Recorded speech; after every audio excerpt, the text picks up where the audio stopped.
CBS FM HD2, New York.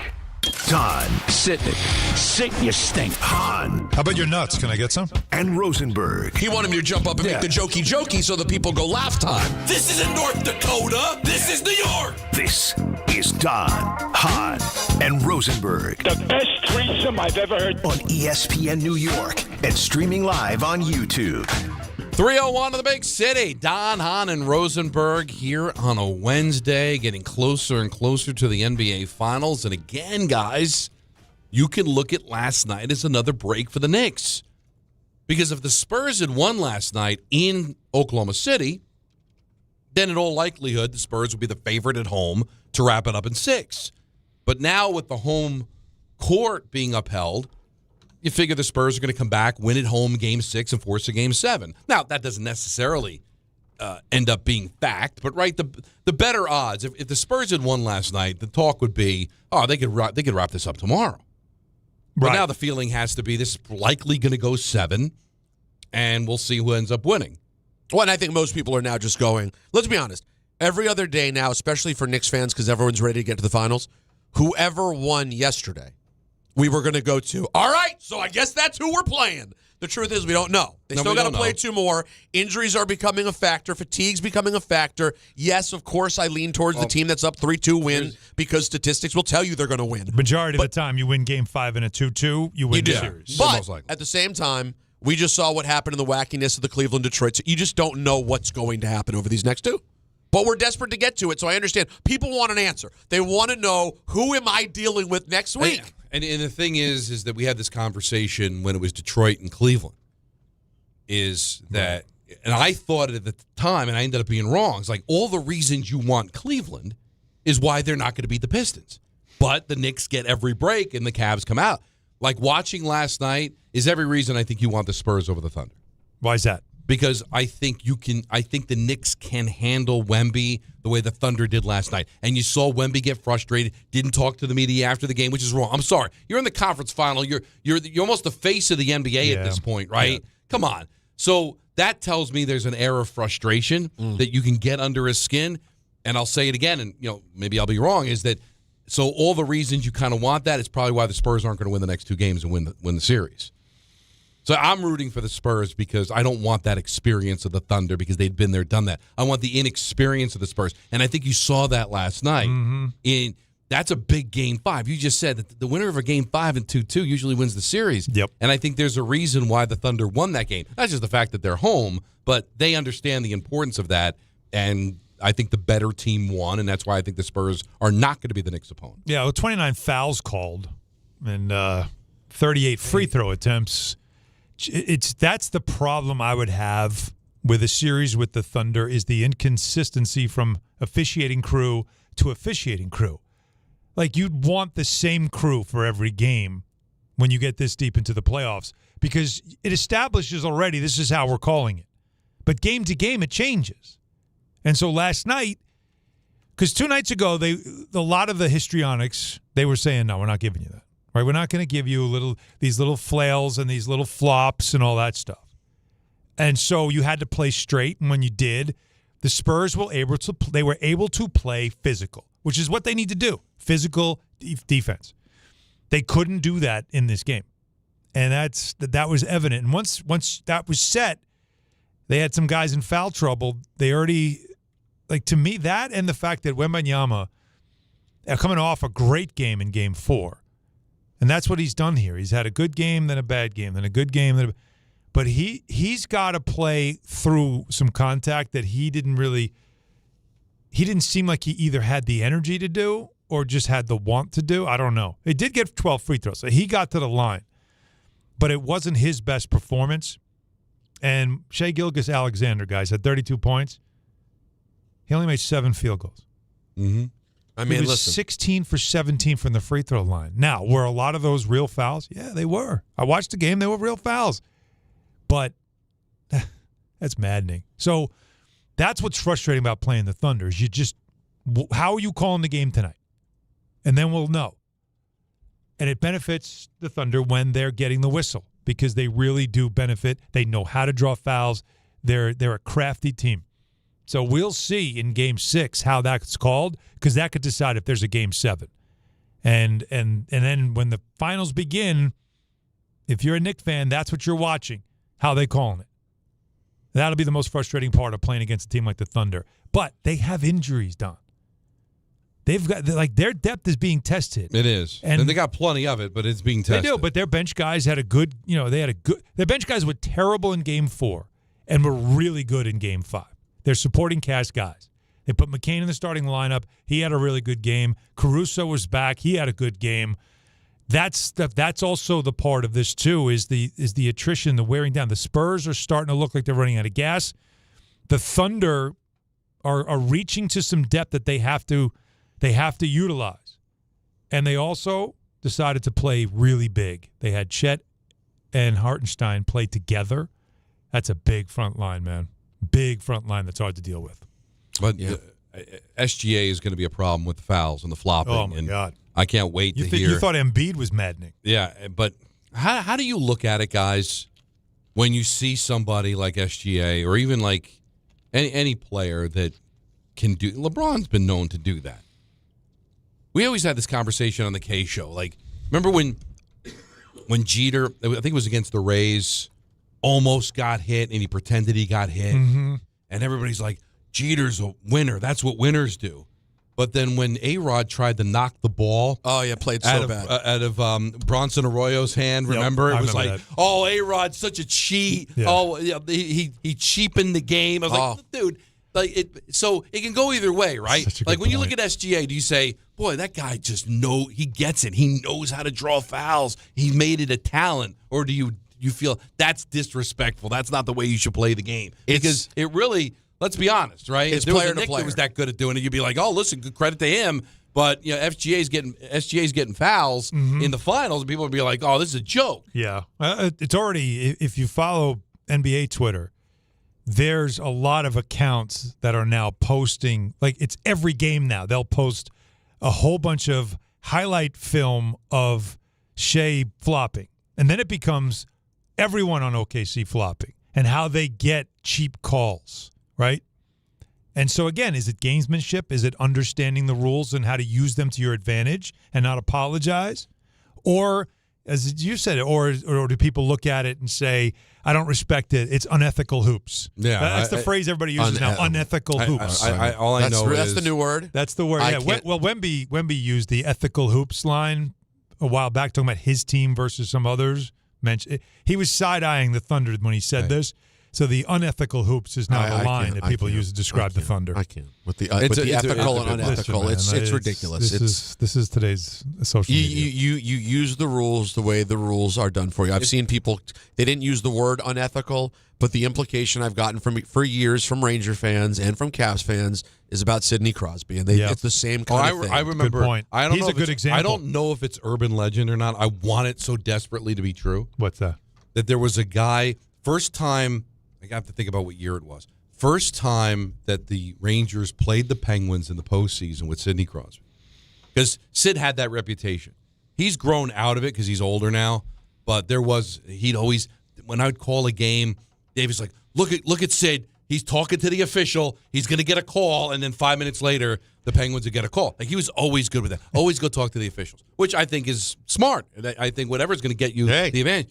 Of course. But keep your eye open here. Keep your eye on this. That there was somebody, I hope it's true, that was not allowed into the Garden because he had a Penguin jersey on over a scuba suit. It was a Sidney Crosby jersey, and he was wearing like a scuba suit because he was a diver. Get it? Mm-hmm. It's a lot of work for the joke. It's a big effort. A lot of work. If you know, you know. I think the guy came in with like the whatever they call that, like the whole spear or whatever. Like he was. What I would have done if you had the money, if you really wanted to be a diver, because when I think about a diver, I think about skydiver. The G.I. Joe dolls. Like the old scuba stuff with that big metal helmet and the bright orange. Yeah. No. Just. No, that metal helmet with the cage. You almost look like an astronaut, but like an old-timey astronaut. In just a big hose. And that would be funny. But you hated Crosby. But it worked. Like, I think there is that fine line between and they're both the great gamesmanship. Can we just be real? the players we talk about, either diving, playing unethical ball, whatever the version is you want to give it, what percentage of these guys that end up shooting 15 free throws or create 3 penalties in a night, how many of them are not MVP caliber players? James Harden did. They're all the best players in the world. Yeah, that's who does it. James Harden was big. Dwayne Wade. Steph can do it. Yes, he has.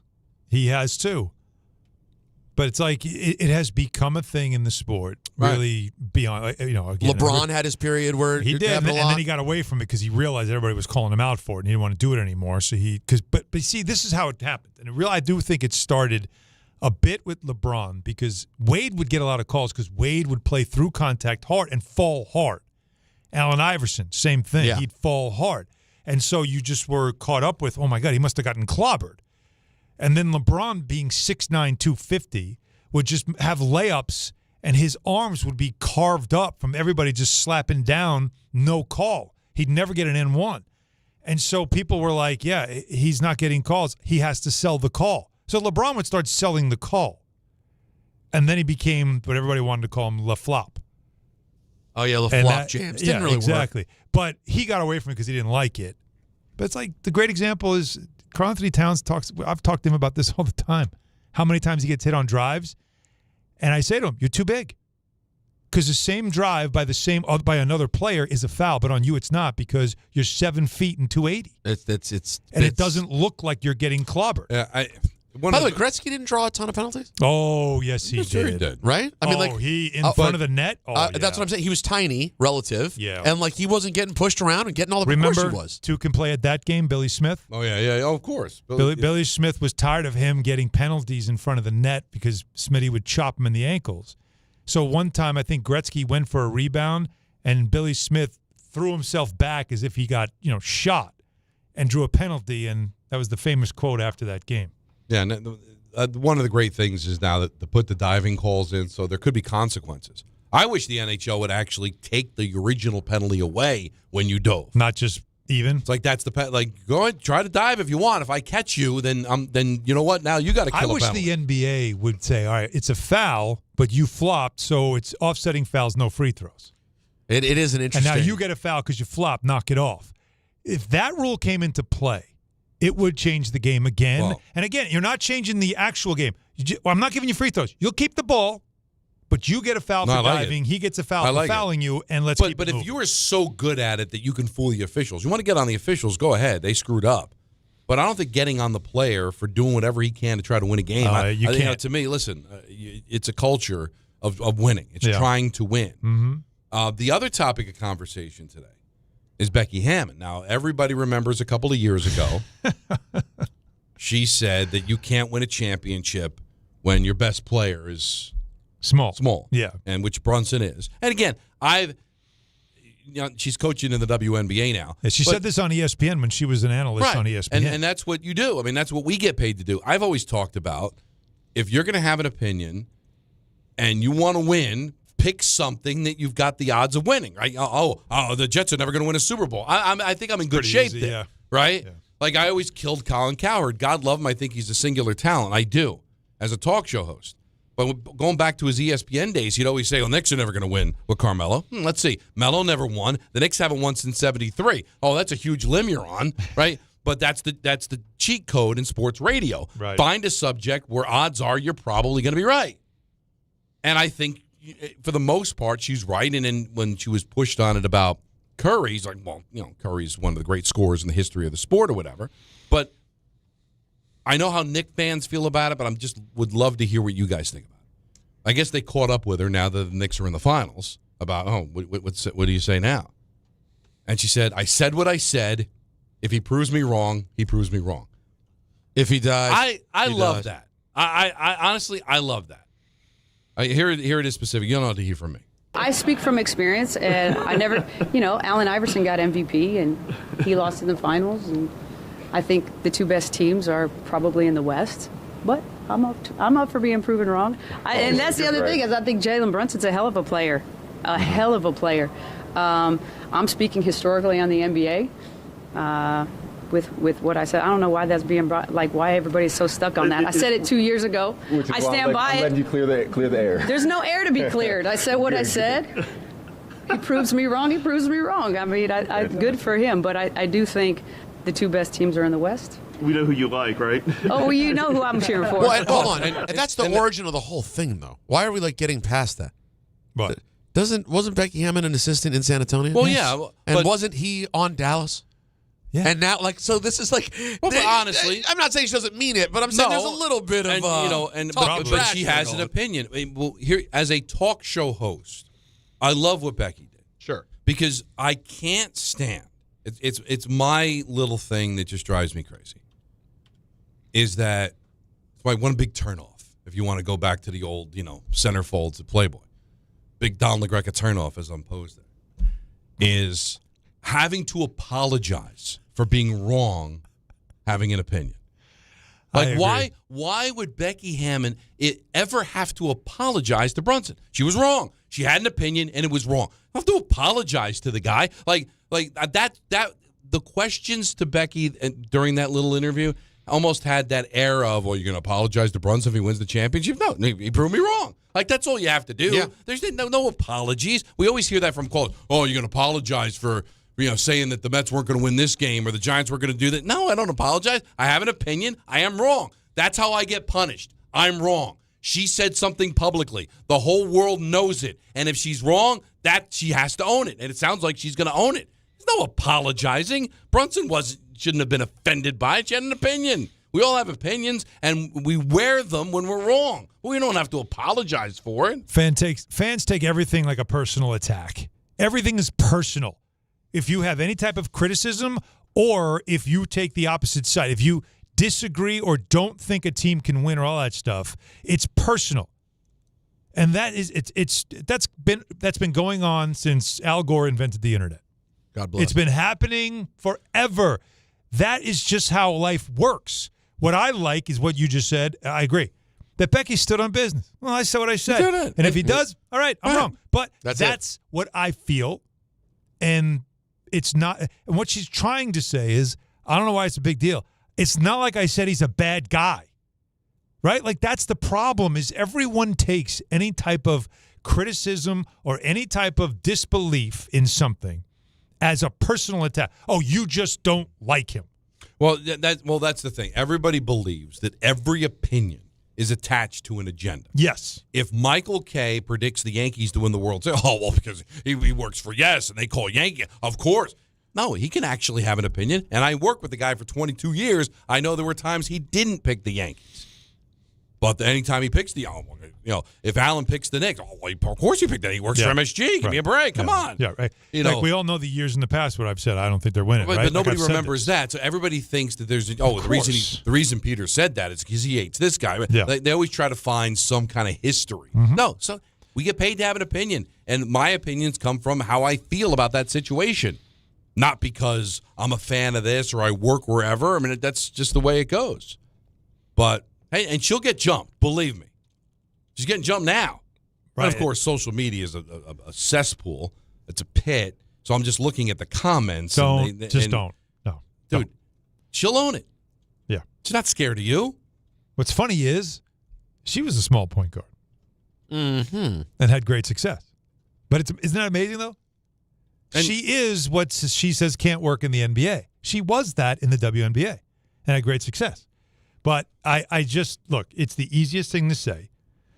And I like the fact that instead of her trying to backtrack, or she is standing on business, this is what I believe, and let's see if he can win 4 more.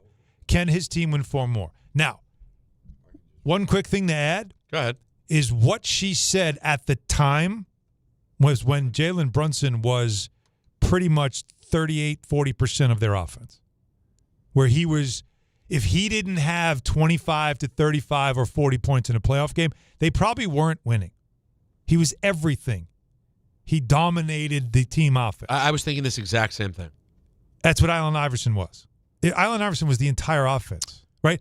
And now this offense has changed so dramatically. And also lost to an historic team. The No, Lakers. I mean, it's not nobody. Yeah, and actually the only team that beat them that game won. Right. They won that game one. But I think she was trying to imply that you could argue that Brunson isn't what he was as far as the offensive importance to this team because of what they've figured out with this new offense. He does still close. He is still a great opener, but they don't need him to carry it like he was last season, 2 years ago, in his first year as a Knick.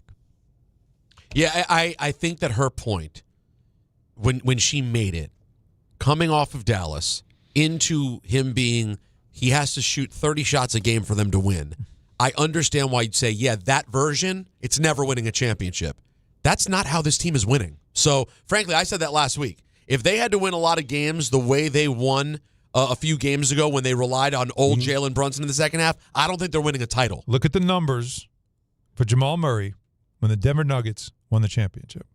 Jokic was the hub of the offense. Jamal Murray was the killer. Mm-hmm. It's kind of what they got going on right now. Right. So that's one of my turnoffs. I'm not going to give you my turn-ons. Please don't. But my we saw one. Which one? His little pose there. For, well, I was for the YouTube crowd. I just said like what my so pose you don't would be. So you like it more of a natural pose instead I don't know, of I'm one that's sitting so down. obvious? Rectal bleeding. Well, that kind of ruined the moment. Hot 6. I don't have a butt to show off. My Nothing father like used a to make hot fun of hump me. day. He's like, you're just a flat board from your shoulders down to your ankles. It's just one straight line. What's going on? Your dad used to make fun of you for having a flat ass? Yeah. Wow. Not. I didn't think that was in your Doesn't dad's normally arsenal. happen. And also, Right, he was really paying attention. And then he used to work at a pharmacy. And Bill Hansen, God rest his soul, tremendous human being, big hockey guy, everything. Bill Hansen. He said, that my other problem is I've got short legs and I got a long torso. I'm oddly shaped. So People were just you tearing This isn't right. I was I don't like this. How did you get this far? You know what? It's amazing. You know, I was being body shamed at a young by my age. father and a pharmacist. Father and pharmacist. Yeah, who would have guessed that? Body shaming an 18-year-old Don LaGreca. But it's true. I don't have much of a butt. Well, all you had to say, though, what I lack in the back, I got plenty in the front. Well, that's it. Can't You know fall what I mean? forward. That's why I was giving That's you the full frontal kind of thing.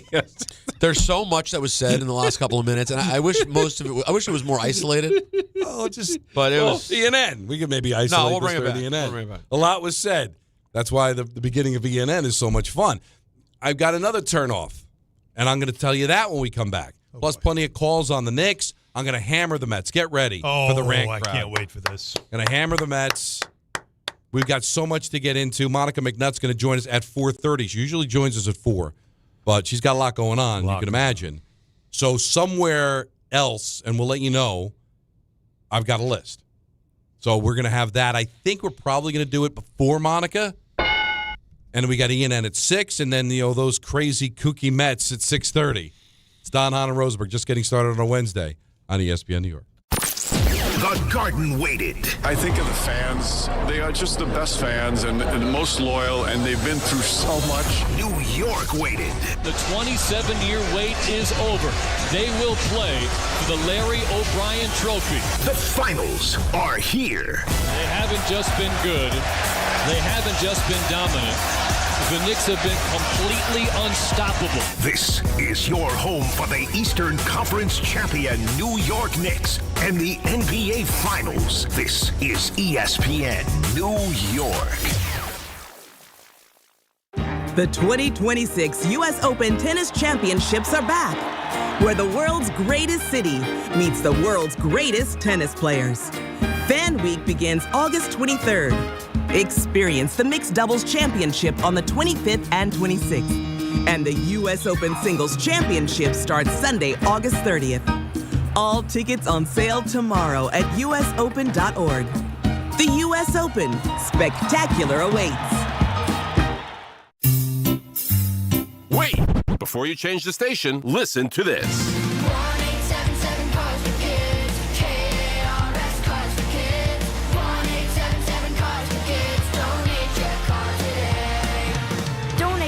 CarsForKids.org.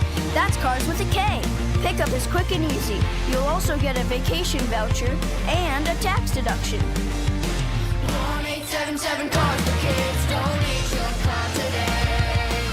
I'd finally have time to reread my favorite fantasy book. Dig deeper. We're imagining winning the New York lottery here. Okay, I'd build my own reading nook right where the sun hits. You're getting warmer. The French sun. I'll buy a villa in Marseille. Wait, what's the French word for sun? I don't know, Kathy. You're the reader. Okay, I'll hire a tutor to learn the French word for sun, then the words to negotiate real estate, then I'll buy my own French library. And to think you just wanted to reread a book. New York Lottery. Can you imagine? Play today. Please play responsibly. Must be 18 plus. Gambling problem? Call 1-877-8-HOPE-NY or text HOPE-NY. North Brunswick, get ready. Boost Mobile by Tuvaz is throwing down with the grand opening at their newest spot in Brunswick Shopping Center. Join them Friday, May 29th from 2 to 6 p.m. with food, prizes, and giveaways that you don't want to miss. That's Boost Mobile at Brunswick Shopping Center in North Brunswick. We'll see you there. D'Agostino, Law, Bite Back. Did you know that Social Security disability takes a bite out of every one of your paychecks? So when they deny your claim, bite back. I'm John D'Agostino from D'Agostino & Associates, and I'm proud to announce our first ever Social Security Disability webinar. It's happening on June 3rd at 1 o'clock. In just 1 hour, you'll learn your rights, understand the appeals process, and find out how our experienced SSD attorneys can help you get the benefits you've earned. Spots are limited, so don't wait. Register now by calling 1-800-BITE-BACK, 1-800-248-3222, or go online to daglawteam.com/SSD webinar. That's daglawteam.com/SSD webinar. D'Agostino Law is here to bite back, to fight back, to get you the SSD benefits you've earned. Register today at 1-800-248-3222. And now let's take a look at the traffic with Brandy Scott. Hey there, guys. Good afternoon. We're going to start off in Jersey. Rough ride on Route 3 westbound in Rutherford. Crash over by Ridge Road. You're crawling there and backing up into the Meadowlands. Inbound George, still have some road work on the upper deck, about 15 to 20 minutes using 8095. Even better from the 4 and 46 approaches. Heading over to the outbound George, no big delays on the West Side Highway and Henry Hudson. Cross Bronx westbound, already packed from the Bruckner on through. Outbound Lincoln Orny about 5 to 10. Outbound Helen 10 to 15. Bumper to bumper on the Grand Central westbound in Queens. A broken down car over by LaGuardia. Delays go back to Northern Boulevard and City Fields. This report is sponsored by True Green. True Green, don't waste another weekend doing lawn care yourself. Partner with the official lawn care treatment provider of the PGA Tour and get a golf course quality lawn the easy way. Sign up at truegreen.com. I'm Brandy Scott on 880 ESPN New York. Cashback is not available on gas in New Jersey and Wisconsin. Hey, good morning. You're heading to the airport, right? Yep, thanks for checking. I like the car. How long have you been a rideshare driver? About 3 years now, but I really enjoy it. Isn't it hard to make money these days with the price of gas being so high? Not for me. I use Upside, the free app that gives you cash back for every gallon of gas you buy. Wait a minute. Are you saying you actually get real money back when you get gas with the Upside app? Yep, I get real cash back every time I get gas. Does that actually add up to anything? I'll make around $200 to $300. Wow, that's serious extra cash. I'm downloading the Upside app now. Download the free Upside app now to earn real cash back every time you buy gas. Use promo code VAN for an extra 25 cents a gallon bonus on your first tank. You can cash out anytime right to your bank account, PayPal, or a gift card for Amazon and other brands. Just download the free Upside app and use promo code VAN for a 25 cents a gallon bonus on your first tank. That's code VAN.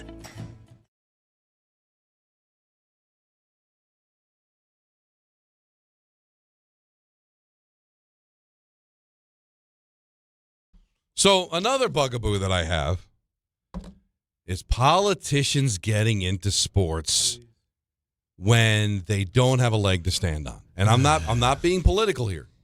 All right? All of them. They all do it. Both sides. You know, country and west. Who was it? Kerry, when he was running for president, he wearing the Red Sox hat and not knowing any of the Red Sox. Now Giuliani was different.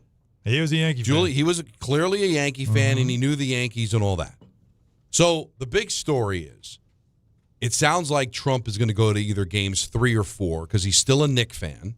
Makes sense. He grew up in Queens, spent his life in New York. He's a Knicks fan. He was at the Garden back in the day. No, he's a Ranger fan too. I mean, I remember Rod Gilbert telling stories. No, I don't know before he passed. I don't think he's doing strange polls with us on Knicks players. I don't know. I certainly don't think he's naming Anthony Bonner. No, I don't know. Maybe one day he could. He's obviously being busy being the president. Now, he's going to try to go to games, either game 3 or 4 at the Garden. So someone asked the governor of New York, Kathy Hochul, how she feels about Trump attending the NBA Finals at Madison Square Garden. And here is her response. I asked him to name the starting lineup from 1993 championship team and see how he does. So how do we look at that? Wait a minute. Play that again. I got to hear that again. What do you mean? That's it. That's what it is, verbatim. What you think it is? I don't know whether I already read dramatic effect or whether he didn't hear it. Here Make sure everybody listening hears it clearly. I asked him to name the starting lineup from 1993 championship team and see how he does. 93. Now.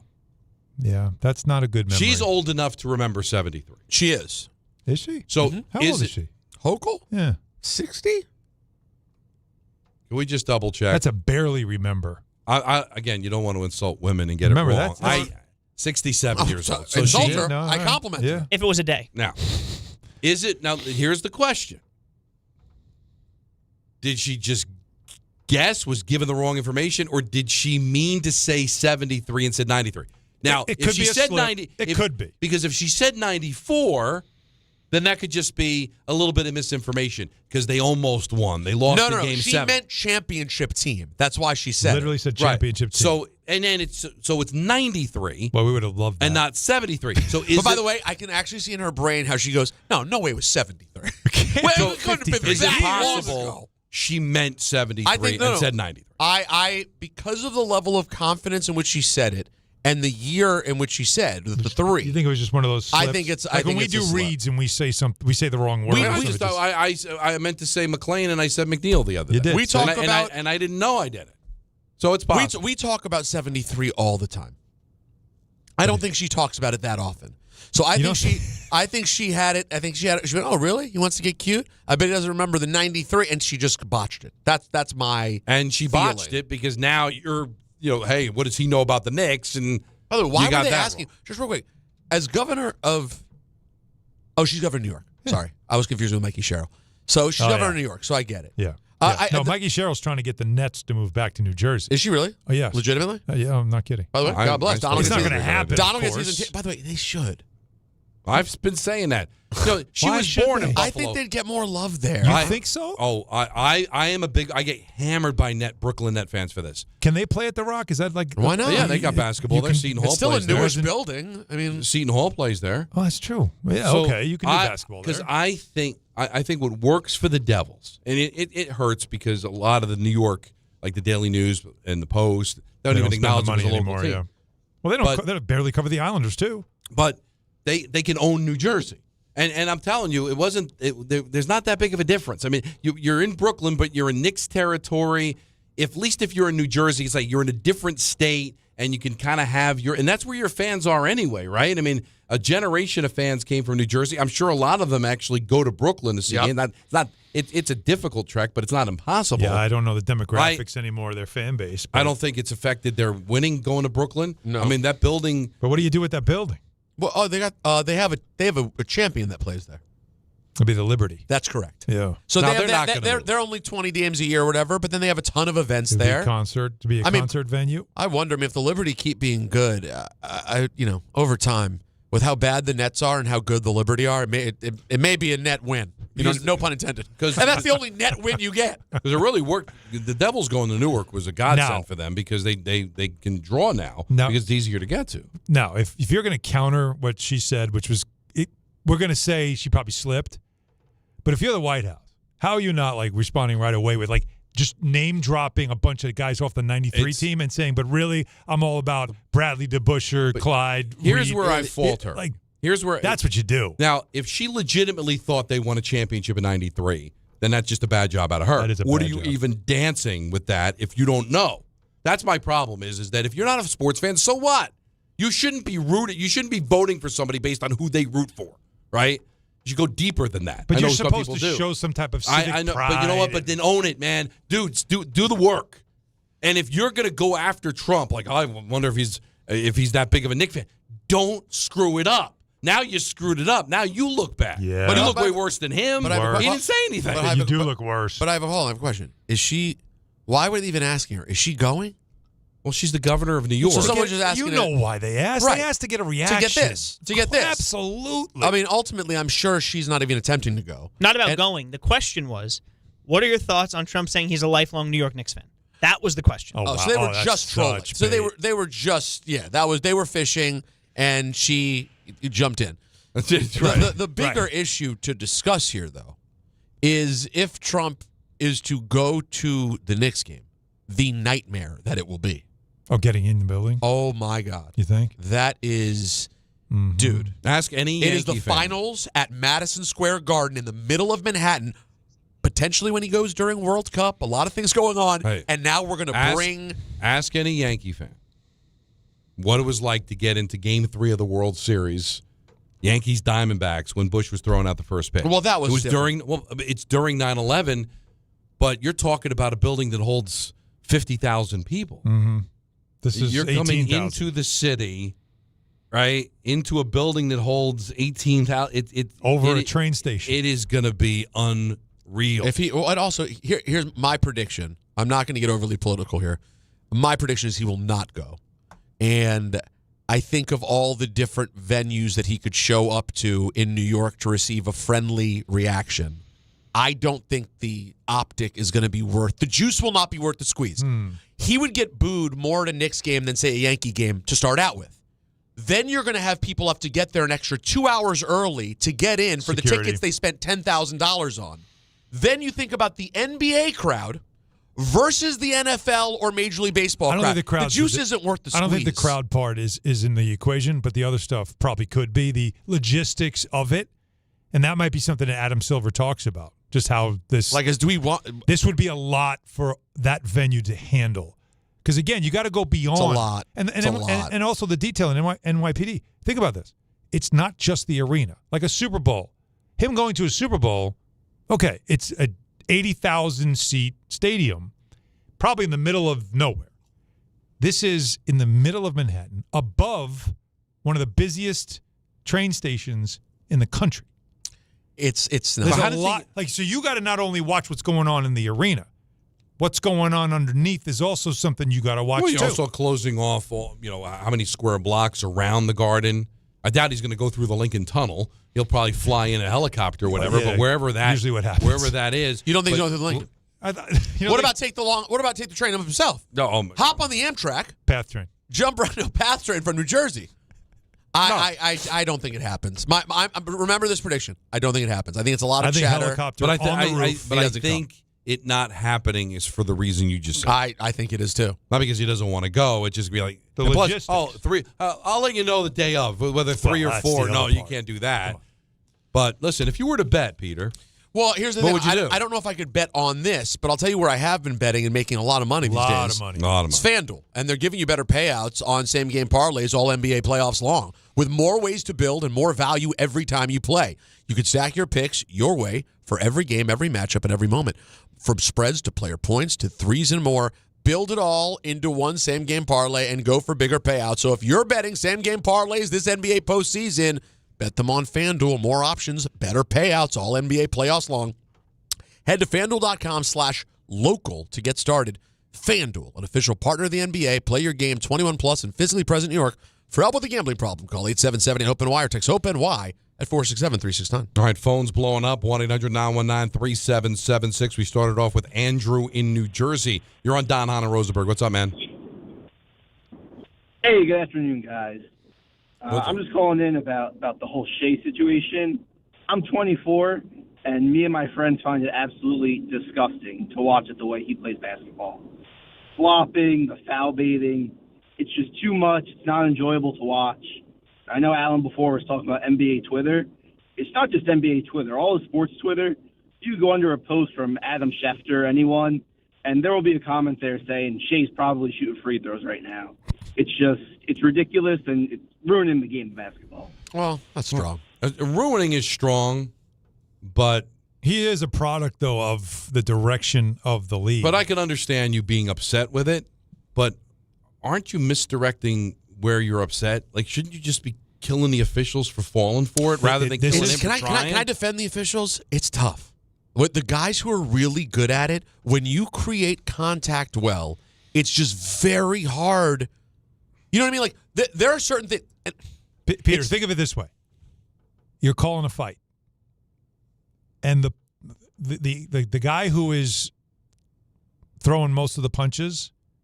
Like, he's throwing great punches, right? And so you have to, as a referee, or what do they call the judge? What's a referee or a judge? Keeping score, right?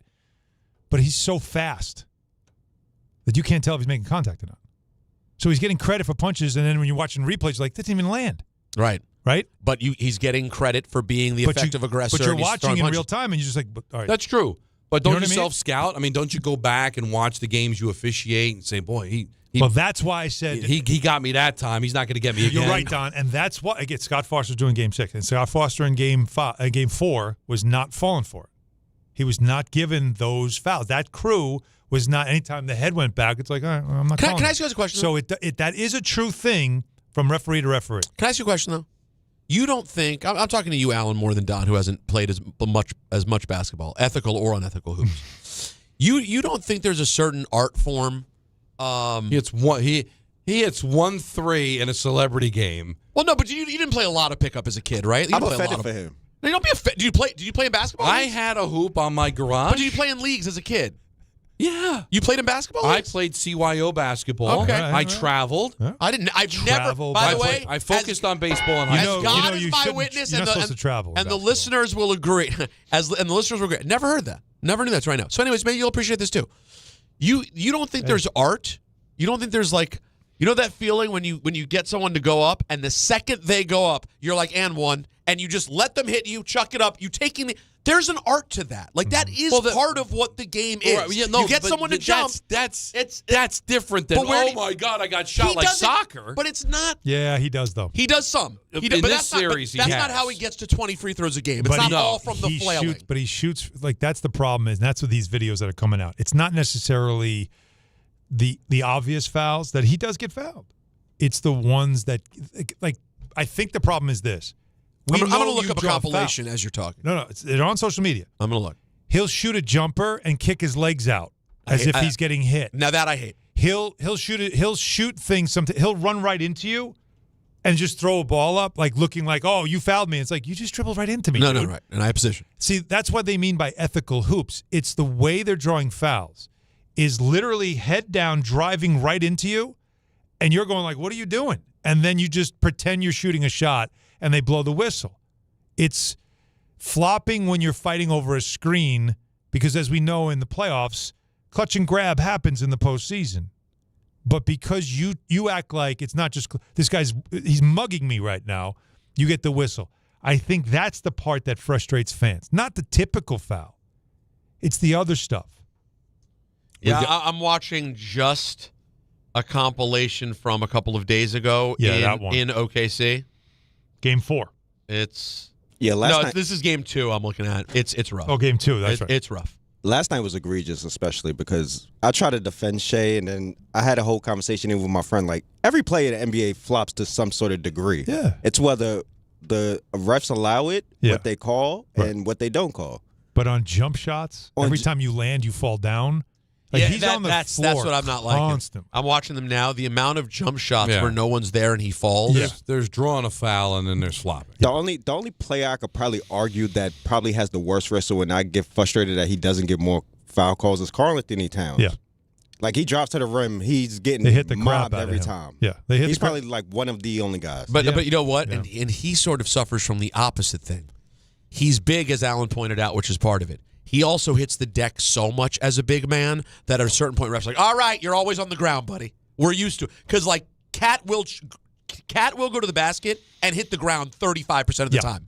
And they just don't call it, even though, to your point, he really is getting hit hard quite a bit. Mm-hmm. But at 7 foot, 280, you're getting what you're Not getting. calling it. All right, tons of calls to get to. Monica McNutt will join us coming up at 4:30. We've got the list at some point. We're going to get it in because Monica's going to be on at 4:30. And we've got the great ENN at 6, Mets at 6:30. Don Hahn and Rosenberg, ESPN New York.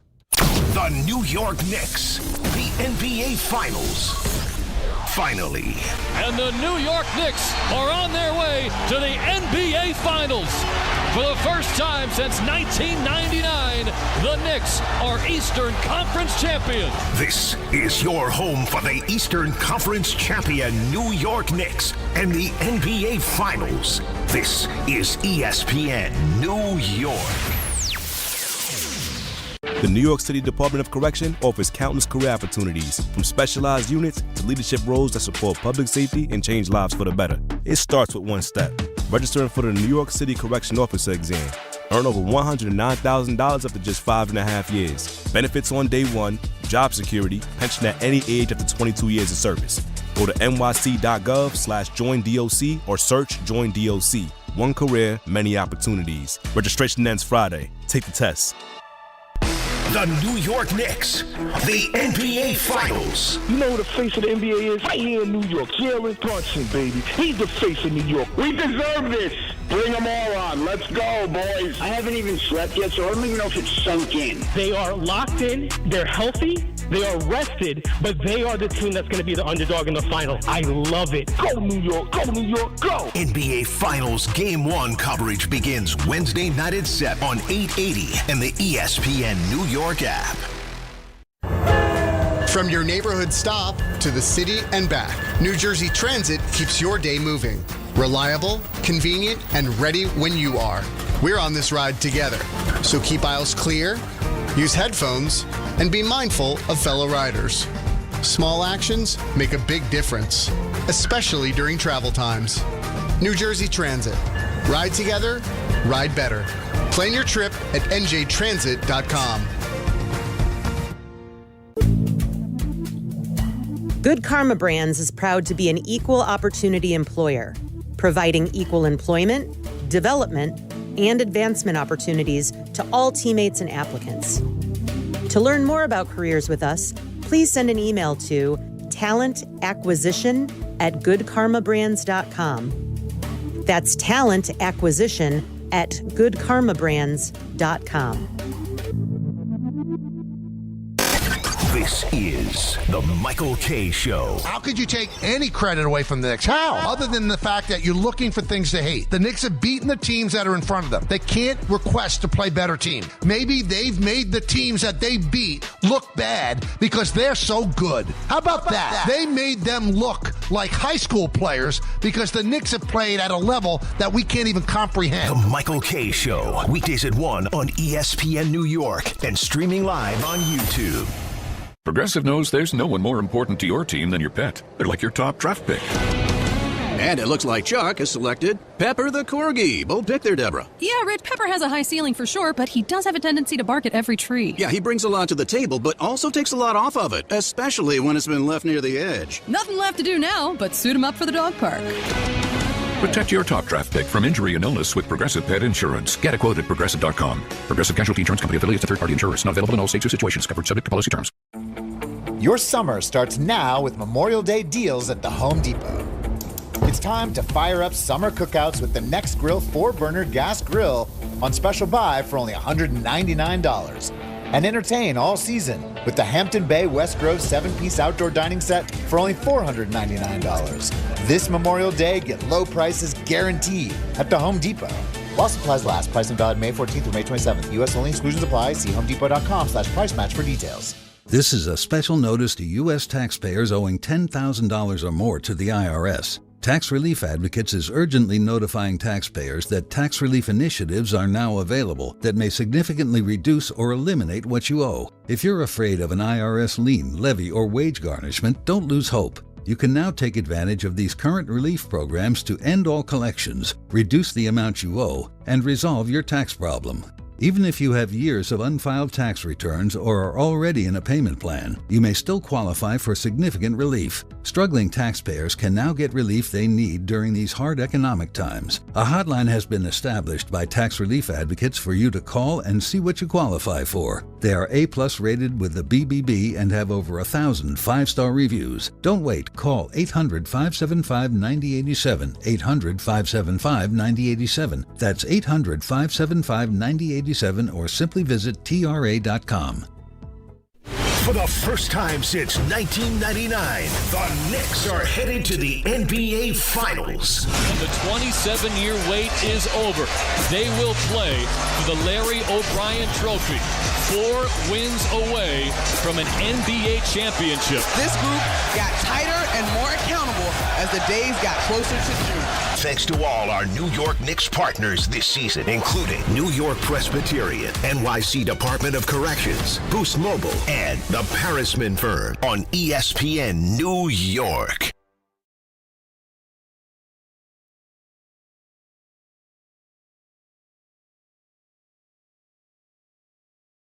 Back to the busy phones at 1-800-919-3776. Let's talk to Dale in White Plains. You're on Don, Hahn, and Rosenberg. What's up, man?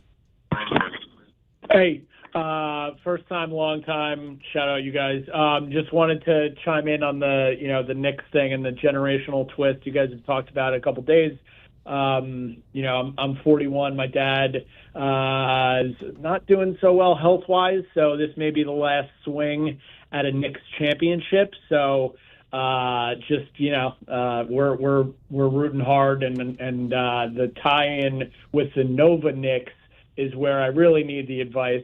So after the shout out for my dad. Okay, so my wife went to Villanova, major Nova hoops head, also a Knicks fan, so this is obviously really cool. What I need your take on is for our next dog, we have one, so Peter Allen, you can relate. Fred isn't going anywhere, but for, if you will, a player to be named later, we got a couple options. For absolute dogs on the Knicks, Jalen Brunson, Jalen, JB as a dog name, Josh as a dog name, Josh Hart, hilarious. Those are the front runners. But the third option, our last name is McHale, like Kevin McHale. Right. So or Joel. Need you guys to weigh in on which of those dog names we would go with. I would avoid McHale at all costs. Well, because then it's very Celtic. Yeah, you can't. Well, his last. Hold on, no. His last name is McHale. I understand. I know his last name is McHale. So the dog's name is McHale. There's nothing you can do about it. Last name is McHale. Well, that's fine. Don't name the dog dogs McHale. don't have Well, he wasn't going to name it McHale. Can't happen.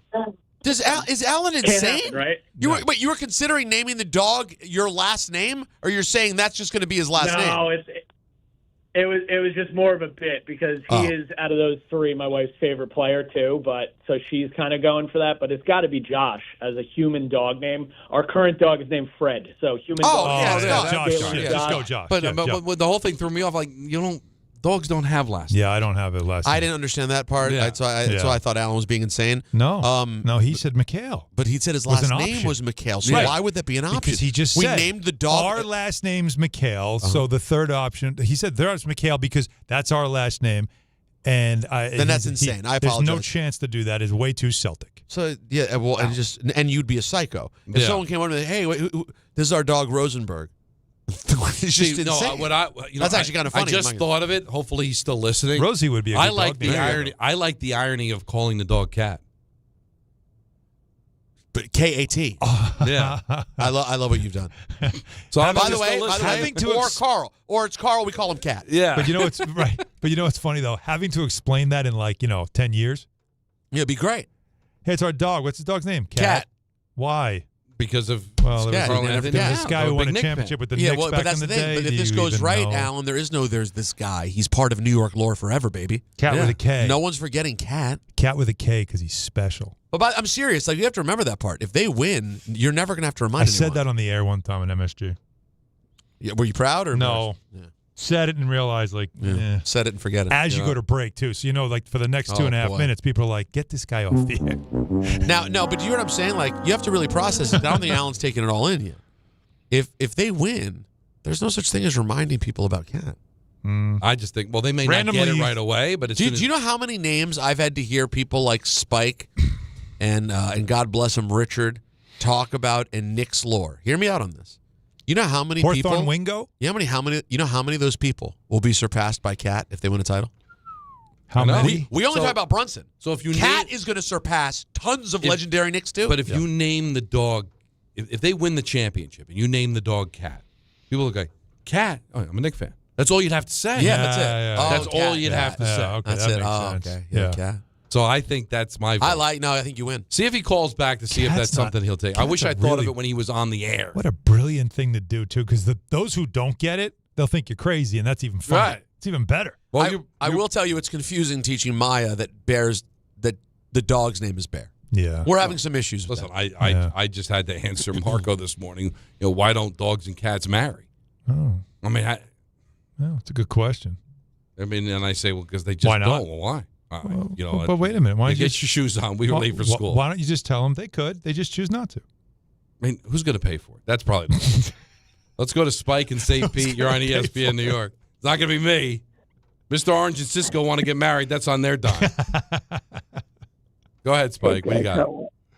So, first of all, my shout out, or whatever you call it, that the Garden's paying honor to Al Trout. Look, I think that's a wonderful gesture.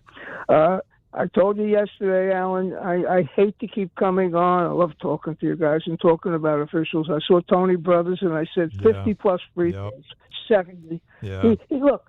He paid his dues. The players love him. He's voted the best official, favorite official in the league, but he doesn't have it anymore. And not because of Zach Zarba. But get a couple of these younger guys in there that don't do this, because it's wrong that SGA, as great a two-way player he is at Kentucky and the whole background and all, he's been unbelievably fantastic. For him to go to the free throw line 18 out of 19, 21 out of 22, it's wrong. I mean, remember Ronnie Nunn used to do that show on the NBA TV? He used to do a show and show what calls were incorrect. It reminds me of the last 2-minute thing. But I'm going to make a prediction here, because I really feel strongly about this, and I'm not buying this guy. I don't think the Knicks are going to lose more than one game. I really don't. I watched these two teams last night. They're missing two starters. They're deep. OKC, they plug in AJ, I forget the last name. They plug in him, and their bench is good. The two defensive guys. I can't believe the bench player beat out OJ in his defensive player here. But the Knicks are playing flawless balls. I talk to all my kids, my friends that are alive, and they go, these games are over in the third quarter like the old Celtics used to do, and like the Showtime Lakers. Forget about the players. They're just playing so together. They're playing like a wired unit. It's beautiful to watch. It is amazing, but all I'll just say, and listen, we'll have our predictions and everything. You're not wrong to think that the way they're playing. But I think we can all agree, Spurs or Thunder, it's an upgrade from what you've played. So I'm not saying you can't win.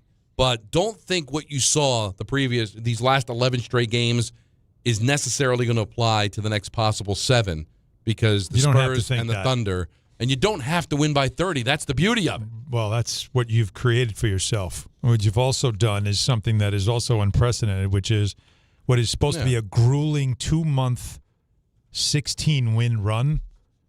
Is you're getting breaks in between that no one else gets. Right. And that's got to be to your benefit. You know what else could be to your benefit if you're a New York business? It's Amazon Hub Delivery. Amazon Hub Delivery lets you earn extra revenue from the business you already run. Now listen to this. You and your staff can deliver packages right in your neighborhood on a schedule that works for you. It's a smart way to keep the hustle going, bringing in more revenue, more visibility, and staying connected to the community you serve every day. So here's your example. At Elaine Services Dream in Washington Heights, Elaine says tax season keeps her busy from January through April, but values the extra revenue from Amazon Hub Delivery that helps her manage expenses during the slower summer and fall months. Getting started, by the way, it's easy. You need no delivery experience. There are no long-term contracts to sign, and best of all, no startup costs. So, New York local businesses, if you're ready to make your next move, visit Amazon.com/Hub Delivery. That's Amazon.com/HUB Delivery. We've got Monica McNutt joining us at 4:30. A list coming up. ENN at 6. Mets at 6:30. Don Hahn and Rosenberg, ESPN New York. Did your dog just get groomed? She's got a pep in her step. Actually, she's gotten famous. She's one of 18 dogs on the New Jersey Dog Scratch-Offs from the New Jersey Lottery. What? Yeah, New Jersey voted, and 18 dogs were chosen. Well, look at her. It's gone to her head a bit. Play the New Jersey Dog Scratch-Offs, featuring 18 real New Jersey dogs and a top prize of $200,000. Oh, are you a famous doggy? Yes, you are. Must be 18 years old to buy a lottery ticket. Please play responsibly. If you or someone you know has a gambling problem, call 1-800-GAMBLER. The 2026 U.S. Open Tennis Championships are back, where the world's greatest city meets the world's greatest tennis players. Fan Week begins August 23rd. Experience the Mixed Doubles Championship on the 25th and 26th. And the U.S. Open Singles Championship starts Sunday, August 30th. All tickets on sale tomorrow at usopen.org. The U.S. Open. Spectacular awaits. D'Agostino Law Bite Back. This is John D'Agostino from D'Agostino & Associates, and I know how a serious accident can change your life just like that. I'm Jenna D'Agostino, and I understand that with pain comes medical bills and time out of work. Let us get you justice. This is John Ryan, the closer. For over 35 years, our family has been getting accident victims every dollar they deserve. I started this firm for the injured so they can bite back against the insurance companies. Our legacy is to get you justice. Bite back. To get you paid, bite back. At D'Agostino & Associates, bite back means fight back. When you're hurt and they blame you, we bite back and get you every dollar you deserve. We have offices throughout New York and New Jersey, so call us first at 1-800-BITE-BACK. That's 1-800-248-3222. 1-800-248-3222. I've been there, and I'll be there for you. Download to see if you qualify. Not all customers will qualify. Transfer fees may apply. No Albert subscription required. Albert is not a bank. Albert Instant Loans are issued by FinWise Bank, member FDIC. Not an actual client. Terms apply. Kylie, what's wrong? I just got hit with a car repair bill. I'm behind on rent, and I feel like I can never save any money. Have you tried the Albert app? Albert is your financial assistant, helping you find ways to save and create custom budgets to actually grow your money. Plus, you can get up to $10,000 for big expenses, or advance up to $1,000 fast when you need cash right away. Albert can get me up to $10,000? Exactly. Albert spots you in a pinch and helps you grow your money in the long run. I'm downloading Albert right now. Download the Albert app and use promo code TRACK to borrow up to $10,000 for whatever you need. The Albert app helps you budget better and save more money so you reach your financial goals faster. Download the Albert app right now and use promo code TRACK to borrow up to $10,000. Use code TRACK to borrow up to $10,000. This is your home for the Eastern Conference champion New York Knicks and the NBA Finals. WHSQ and WCBS-FM HD2, New York.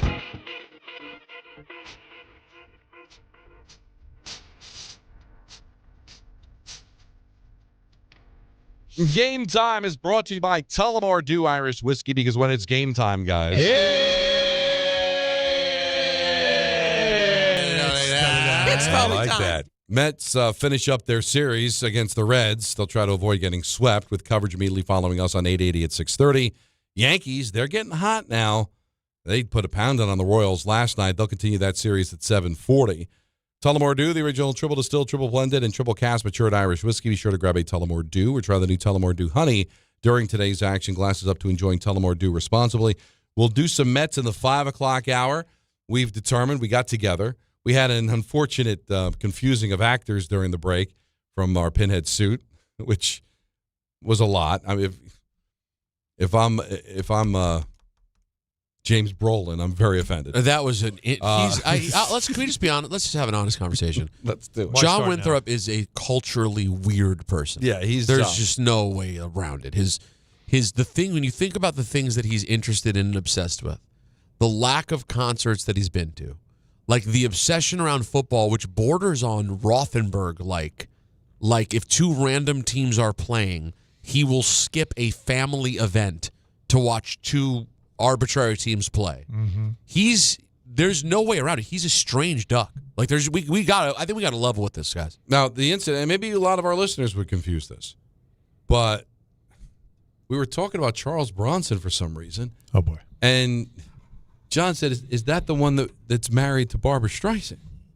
And I said, "No, that's James Brolin, who was born in 1940 and still with us, as opposed to Charles Bronson, who was born in 1921, would be 104 if he was still alive today, That's tough. and died in 2003. And probably still would make Death Wish 12. That's right. And it'd be a good watch.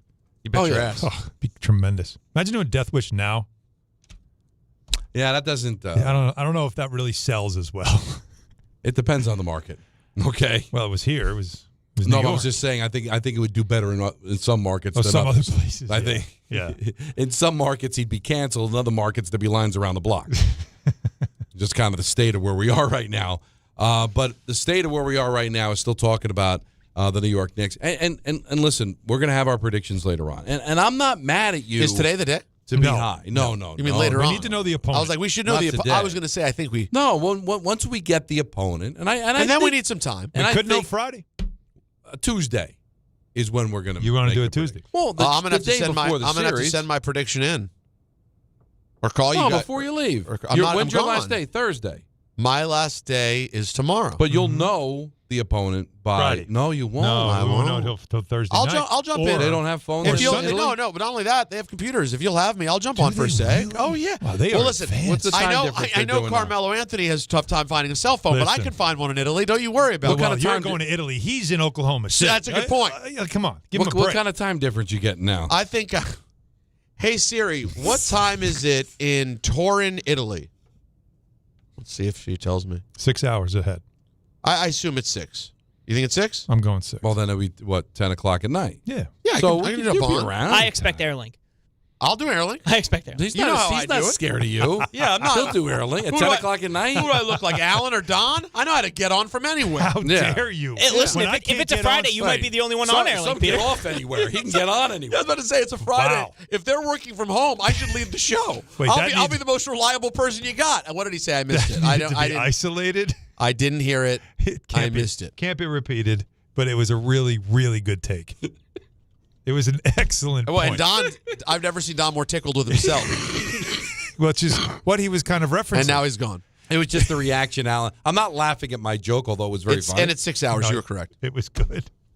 6 hours in Rome. What did he say? How did I miss it? Well, I think we could say. You said you could take it on anywhere. And I can get on.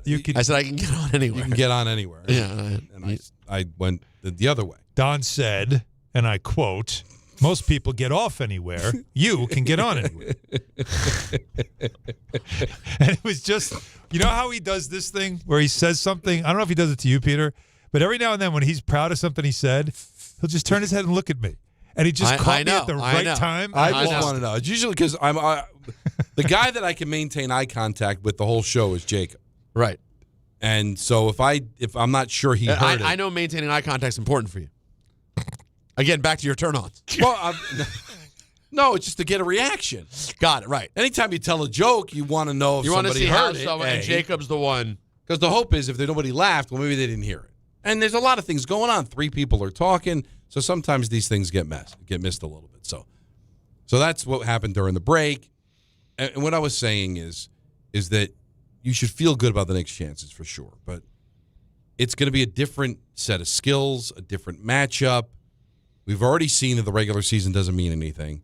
And I'm not going to – and let's face it, the NBA Cup is regular season at Jace, right? So I think the Knicks have an excellent chance to win. But they're going to be dogs. I think if Michael had it right, I think they're significant dogs against either. No, not significant. Well, what do you think is significant? He had said what Vegas was saying is I forget what odds he said, that they're giving the Knicks a 25% chance to win the series.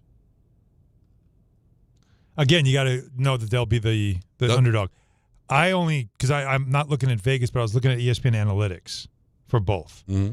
And they, against the Spurs, would be a 51-49 favorite. Okay. As far as the analytics go of winning the series. I don't know where Michael got his numbers. But their number against Oklahoma City would be significantly lower.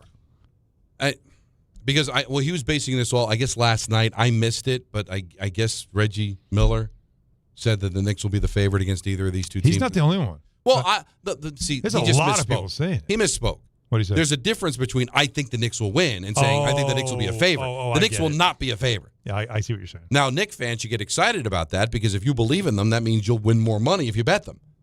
But and at the end of the day, it really doesn't matter anyway. I'm just saying, like, Spike, I don't think they're going to lose another game or they're only going to lose one more game. Let's just relax. You don't have to win in 5. Win in 7. Win by 1 point 4 times. Who cares?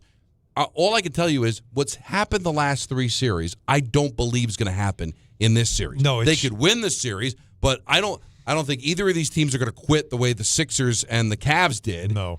And I think these two teams are significantly better. Mm-hmm. Listen, I'm not taking anything away from what the Knicks did, but they got help.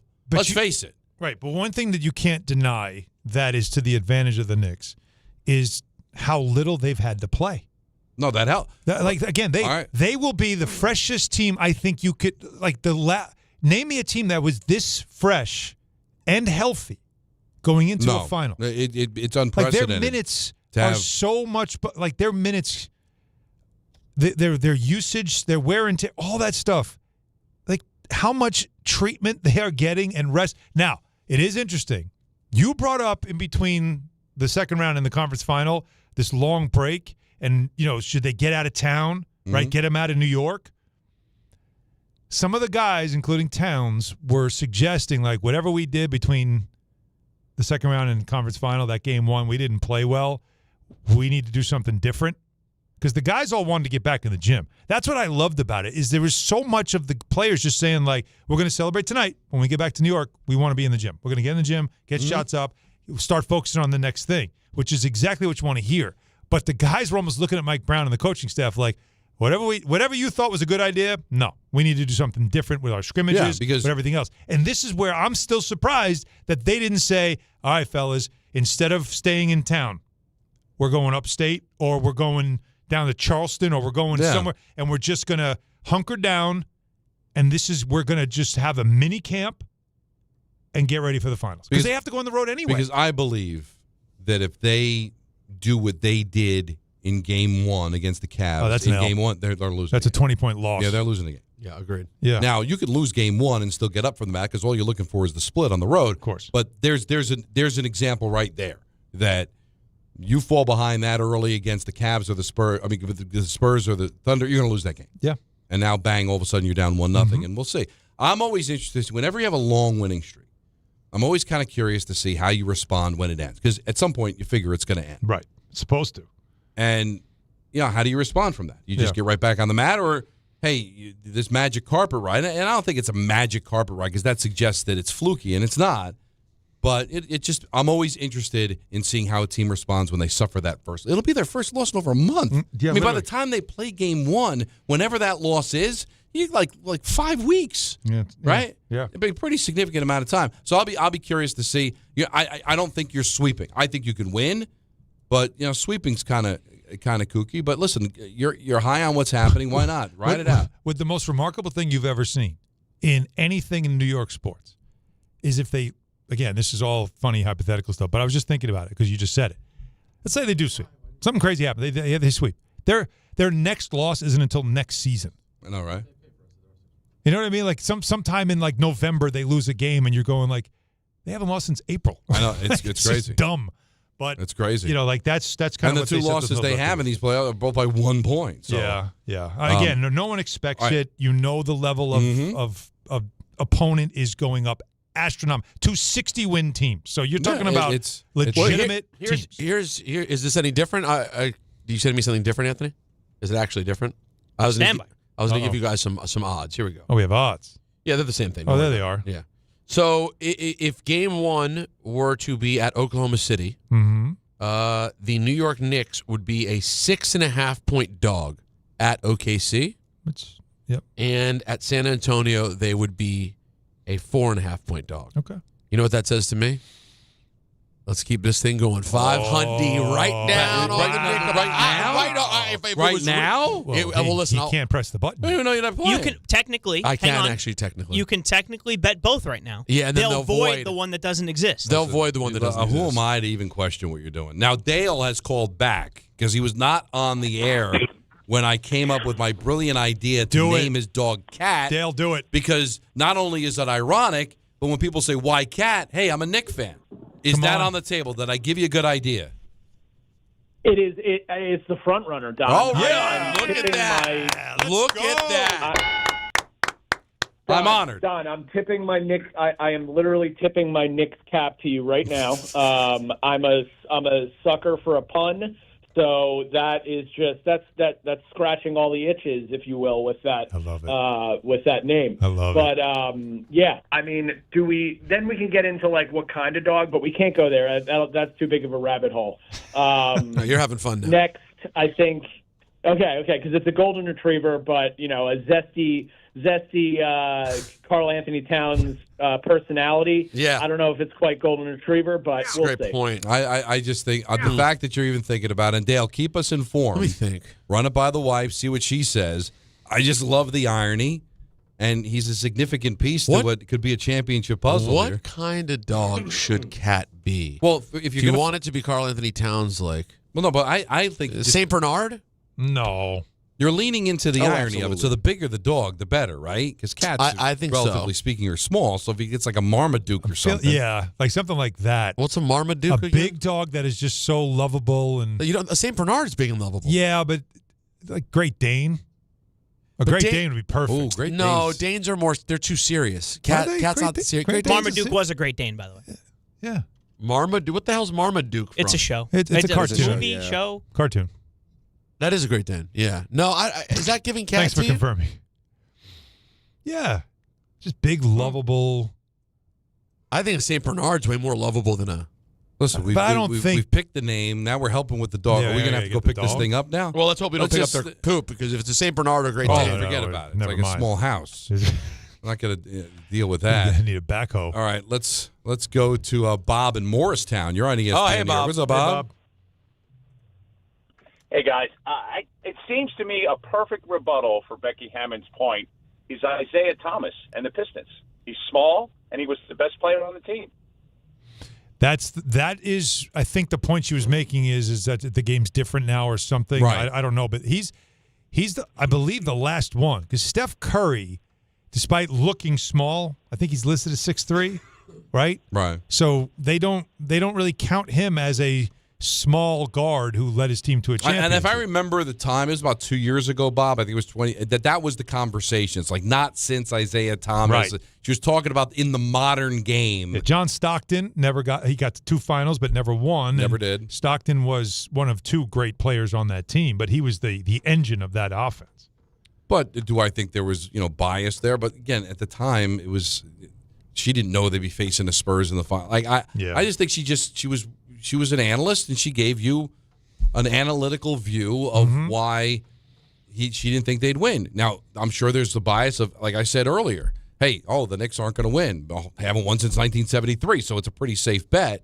But I just like the fact she doubled down. Like, why should she be intimidated? She said it, and if she's proven wrong, hey, we're wrong. Right. I'm wrong all the time. You make these bold predictions, or you have these opinions, and you're proven wrong. You're proven wrong. There's no apologies for it. There's nothing. And it's, hey, Brunson's been proving a lot of people wrong for a long period of time here.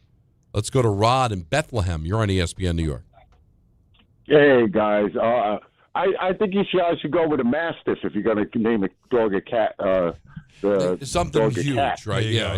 Yeah. So, guys, I wanted to give Alan a heads up. If you've looked ahead at the schedule, and if the NBA Finals makes it to Game 6, right, there is a World Cup soccer game at MetLife at 3 p.m.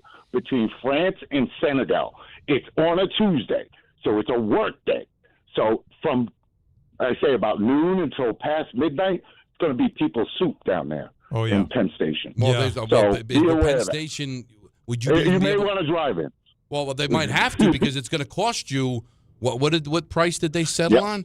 If you're going to be taking the train to MetLife, you're going to be paying like over $100. So and Penn Station's going to be a ghost town. Remember, they're on World Cup game days. They're going to close off half of Penn Station for only the World Cup traffic. This is going to be a mess, and that just makes it even worse. Now, with the game being at 3, and the Knicks game will be at 8:30. Soccer games are usually pretty quick, like 2 hours. Yep. So it's possible by 6:30, 7 o'clock when it starts to build up for the Knicks game. Think about though that the World Cup crowd could be already out of there. You're coming from Jersey trying to go to the Knicks game, or even just go to bars near the arena, because we all know that's what everybody's going to do, and then all congregate after the win.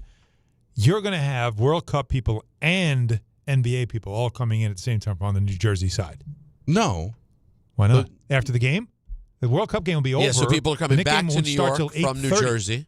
You'll be trying to get in around 7. Around the same time, they're both going to be heading to. That's that gonna be game tough. is over. I say get a again. boat. You're a soccer guy. What time will that game be over? Soccer starts at 3. They play 90 minutes. Let's suppose they don't do extras. Let's suppose it's a regulation game. I will say your 90 minutes turns into 2 hours, 2 hours and 5 minutes, 2 hours and 10 minutes. Remember halftime. So it's not too bad. Theoretically, you could be in Penn Station to get to wherever you need to go. Or no. I mean, you'll be going to Penn Station to get wherever you need to go, subway or whatever, by 6 o'clock. If I'm in Jersey to go to the game's at 3:30 game, the game is at 3. Oh, the game's at 3. Mm-hmm. So at MetLife, there's a chance that Penn Station, the World Cup crowd returning to New York, is around Penn Station around 6 o'clock. Yeah, and that's still 2.5 hours before tip. Yeah.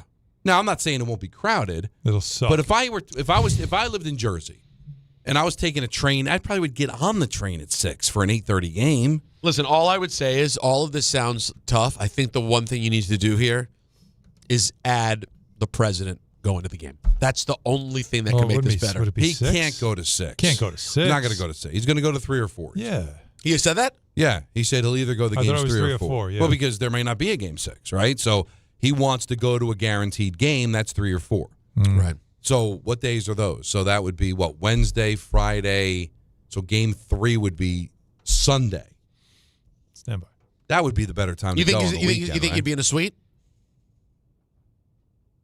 The president? Yeah. Absolutely. Suite only, right? Absolutely. But here's the thing. Can't sit on the court, huh? Here's the thing. That wouldn't work. Yeah, because game 6 Tuesday. A Tuesday. Somebody like him would get a bunker suite. But a bunker suite means you're now on the court. sitting you in view of everyone. Right. Yeah, which is not happening. You're in the middle. See, this is, again, where all the Knick executives sit is center court.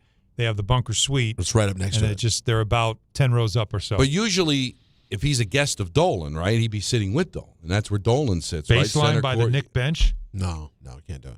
Imagine that. You can't. No, you really couldn't. That's too high traffic. But then where would Danhausen sit? It's a great question by you. Where would Danhausen? He Was wants that on to he wants to be between Timothy Chalamet and Kylie Jenner. We're getting to that point where it's going to have to happen. No, I think it's. I think cooler he wants heads to be prevail between and them. Just say it's logistically, it's just too much. But for Trump, yeah, to go. I'm telling you, he's not going to go. It's going to be too much. It's going to be. And Alan can push back on me if you want. I'm telling you, I've been in America for a long time. I've been watching this whole thing now for the last 10 years. Sure. The juice and the squeeze when it comes to Trump, he generally is pretty thoughtful about how will the reception be.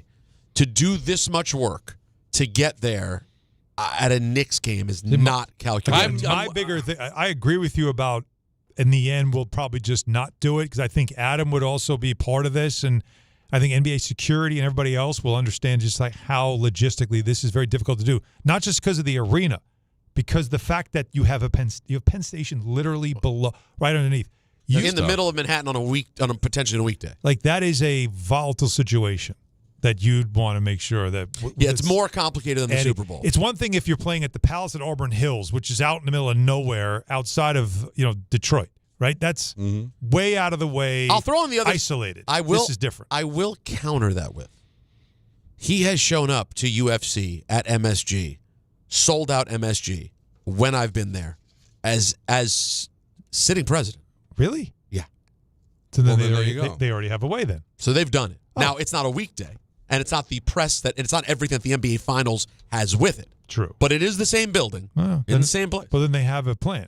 So there is some way that they've done it. Okay. Well, Monica McNutt's going to join us next, her weekly spot here on a Wednesday. Get back to the calls. We got Mets to talk about. We got an ENN you dream about. Then at 6:30, it's Mets-Reds. Don, Hahn, and Rosenberg, ESPN New York. The New York Knicks, the NBA Finals. Finally. And the New York Knicks are on their way to the NBA Finals. For the first time since 1999, the Knicks are Eastern Conference champions. This is your home for the Eastern Conference champion New York Knicks and the NBA Finals. This is ESPN New York. If you think a new central air conditioning system is out of your budget, think again. Sloman's is here to change the game with their preseason super sale. They're now offering cutting-edge 18-SEER 2026 refrigerant-compliant R45-4B systems expertly installed by their certified technicians, all at the lowest prices of the year. That's right. Get started with 0 down, 0 payments, and 0 interest for 18 months. Plus, they're including a comprehensive service plan for 5 years, including annual system checks, filter replacement, and refrigerant to keep your AC running smoothly all summer long. Call Sloman's today at 516-932-7000 for your free estimate. But hurry, these cool savings won't last. That's 516-932-7000 or visit ac.slomans.com. 18-month promo period, no payment, no interest, and no down payment offer. The offer is available through a third-party bank. On approved credit, interest is waived if loan is repaid in full during the same as cash period. Terms and conditions apply. Your summer starts now with Memorial Day deals at the Home Depot. It's time to fire up summer cookouts with the Next Grill 4-burner gas grill on special buy for only $199. And entertain all season with the Hampton Bay West Grove 7-piece outdoor dining set for only $499. This Memorial Day, get low prices guaranteed at the Home Depot. While supplies last, pricing valid May 14th through May 27th. U.S. only, exclusions apply. See homedepot.com/price match for details. Twisted Tea Hard Iced Tea just got harder with Twisted Tea Extreme. The hard iced tea taste you know and love, but with an 8% kick of alcohol. Twisted Tea Extreme is made with real brewed tea, goes down smooth, and brings your daytime drinking to the next level. Just look for the bright yellow cans in the cooler and get ready to dial up the fun. Big flavor, extreme kick. Twisted Tea Extreme. Keep it twisted. Twisted Tea Brewing Company, Cincinnati, Ohio. Please drink responsibly. Harry Douglas here to tell you about Confetti Craze 5-Hour Energy. It tastes just like the best birthday cake ever. Vanilla, buttery, frosting vibes. It's basically a party in a bottle. And here's the best part. All cake, no sugar. And you know I love my cake. So I get that big birthday energy without any sugar guilt. The bottle's small, easy to toss in my bag, and perfect when I need a quick, tasty caffeine boost to cakeify my day. The Funfetti flavor is back on 5hourenergy.com or Amazon. Crack open a Confetti Craze 5-Hour Energy shot today. Switching to Progressive is a game-winning call. And that reminds us of other game-winning calls in the history of sports.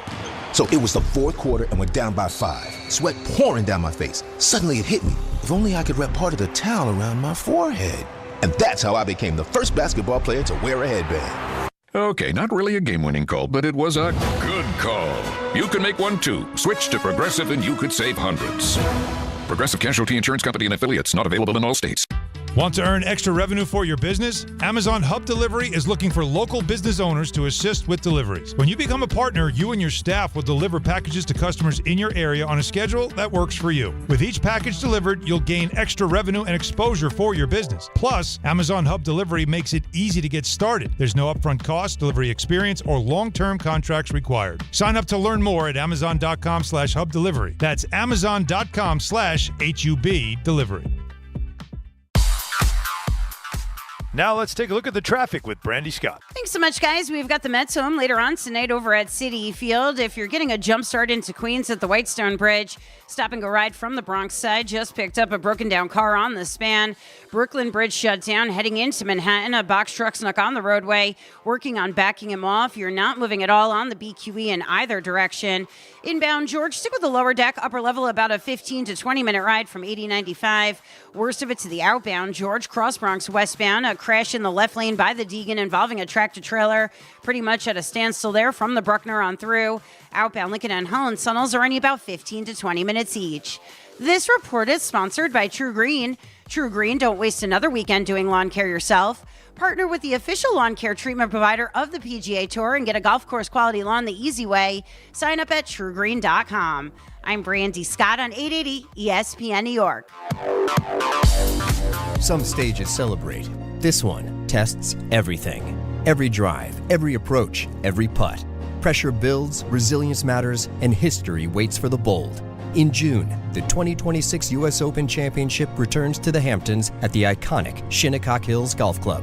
Experience the world's best golfers as they compete on one of the sport's most storied stages. Daily tickets are available now on SeatGeek. Don't just watch greatness. Experience it live at the 126th U.S. Open.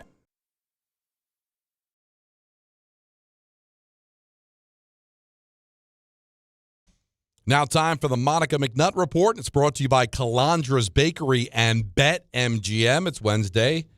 That means Monica joins us. How are you? Good morning. I'm all over the place, you guys. Hi, you guys. Good afternoon. Yeah, what time zone are you in right now? Are you getting prepared, or? I am back in New York, but I got a bunch of different things happening, and you know how I do. Of course. I always got something cooking. You always got something cooking. What I love, though, is anybody that watched the post-game show after Game 4, and as everybody knows on MSG Networks, we'll have an hour-long pregame, and we might go an hour and a half to 2 hours post-games in the finals, of course, with all the coverage we're going to have here. So always stay tuned on MSG before and after the games. But Monica was obviously at Cleveland calling the game with Tyler Murray on, of course, ESPN New York, and went down to the court, which you had some amazing POV video during the ceremony afterwards. But you had Clyde, you had Mike Breen, you had all the interviews that you had. You talked to a couple of players as well. That must have been, for you, just personally a lot of fun. And second of all, what did you notice the most about the team during that celebration? Okay, so much to unpack there, Hahn. It's a great question. Well, I wanted to give you flowers on the interviews. That's why I did that. No, I get it. No, thank you, and I really appreciate it because I felt a lot of pressure on, when was the close game? Monday? On Sunday? And I shouldn't say never, but I mostly don't feel pressure about what we're doing. But it was probably the first time that I thought about making sure I was ready for the final call. Yeah. So in that, and then our producer, Spencer Julie, who's terrific, was also like, hey, Mom, we want you to do interviews. And logistically, Cleveland, our radio position in Cleveland is not the easiest one to get down to the floor for. So I was a little bit worried about that. So thank you that it all came together and it landed. I will say, though, of the guys, I was so struck by how businesslike they were, Hahn. Mm-hmm. I think they may have been more businesslike in that moment than they were when they won in Vegas. And I know in the grand scheme of things, what they did the other day means far more. But I don't know what I expected. I remember in Vegas being like, man, I really want to be on the floor because we couldn't come down from our radio spot. But I was so struck by all of them being like, we'll celebrate tonight, and then we're not done. Even long after everything is settled down, we're hanging out in the back, and I'm bumping into Jalen. I'm like, are you happy? And he's basically like, nah, not really. I'm like, dude, is that healthy? But I get it in terms of the job not being done. So I was super struck by that. Yeah. Beyond that, though, I think Mike, when we talked, he really nailed it. Just the jubilance amongst the fans. I turn around and Timothy Chalamet is like, Monica! People have been sending me videos all morning of me hugging Timothy and Kylie, and I'm like, they just grabbed me. I was hugging people back. It was great. But it was really cool. It was really cool for the families. I think so much of sport, obviously you fall in love with the players, but it is a sacrifice by all involved. And granted, they make lots of money and live beautiful lives, but I'm on the road with them, and I know how much I miss my house, my bed, my husband, my dog, right? And, these guys are on the road, and they have small children and wives at home. And so, for everybody to be able to relish and share in the moment, I think is really special, and I'm so glad that I got down to the floor. I apologize to the Knicks fans that I blew off that were trying to take pictures up at the radio station because I had somewhere to be. Now, what's interesting is that they had the long layoff going into the Cleveland series, and it was not good for 3.5 quarters. Now, they were on a short turnaround. Whoever wins this series is not going to be on that short of a turnaround, but what are some of the things do you think they'll work on, Monica, to make sure a slow start's not in the cards like you saw with Game 1 against the Cavaliers? I think it would not surprise me if they intensified the practices a little bit. From what I understand, a lot of the work in between the last series was, light, optional, whatever. It would not surprise me if they ramp up the intensity, especially as you get closer to the actual game, June 3rd. Now, remember, the finals comes with a lot more responsibilities. I don't know when they're leaving, but I know I'm leaving June 1st because media day is June 2nd. So perhaps that day, an opportunity to practice there, to really acclimate to the opportunity will help with some of that rust too. But I would just imagine that they might look to get after it a little bit more this week than they did in that last gap. So at this moment, coming off of this kind of streak, 11 straight, everything has gone right. What, if any, concerns do you have for this Knicks team heading into a final series with either San Antonio or OKC? Well, I got to give a shout-out to my brother and colleague, Vince Goodwill, because we were talking about this actually before Game 4 in Cleveland. We got a bunch of folks together for dinner, and everybody's sort of pontificating as we do. The one thing he said that has kind of stuck with me is like in those series so far, there was a soft spot in the defense that the Knicks could go after, whether you use C.J. McCollum, Joel Embiid, James Harden. That's not the case with the next two teams that are waiting, either one. Which I do think is like, okay, I get it. Like, that's a fair observation of this one. I personally think, though, that this offense has evolved enough that and shown enough options that doesn't mean they still can't get it done. I think the other thing, though, too, Rosenberg to be mindful of is, like, this is not going to be a sweep. Now, if this is a sweep, y'all, we have really absolutely witnessed history. But the next round is going to be the most difficult round, and that's okay. Like, I'm talking to fans earlier today, and, of course, everyone's super excited, and they are a diehard Knicks fan. They're like, we're winning. I can feel it. And then they're like, but I'm a little bit nervous. I'm like, well, you should be. Like, the finals are not going to be easy. Nothing worth having is easy. So I think that's one of the things that I see as a little bit of concern. I do also wonder, Rosenberg, to that end, the numbers have been so out of this world.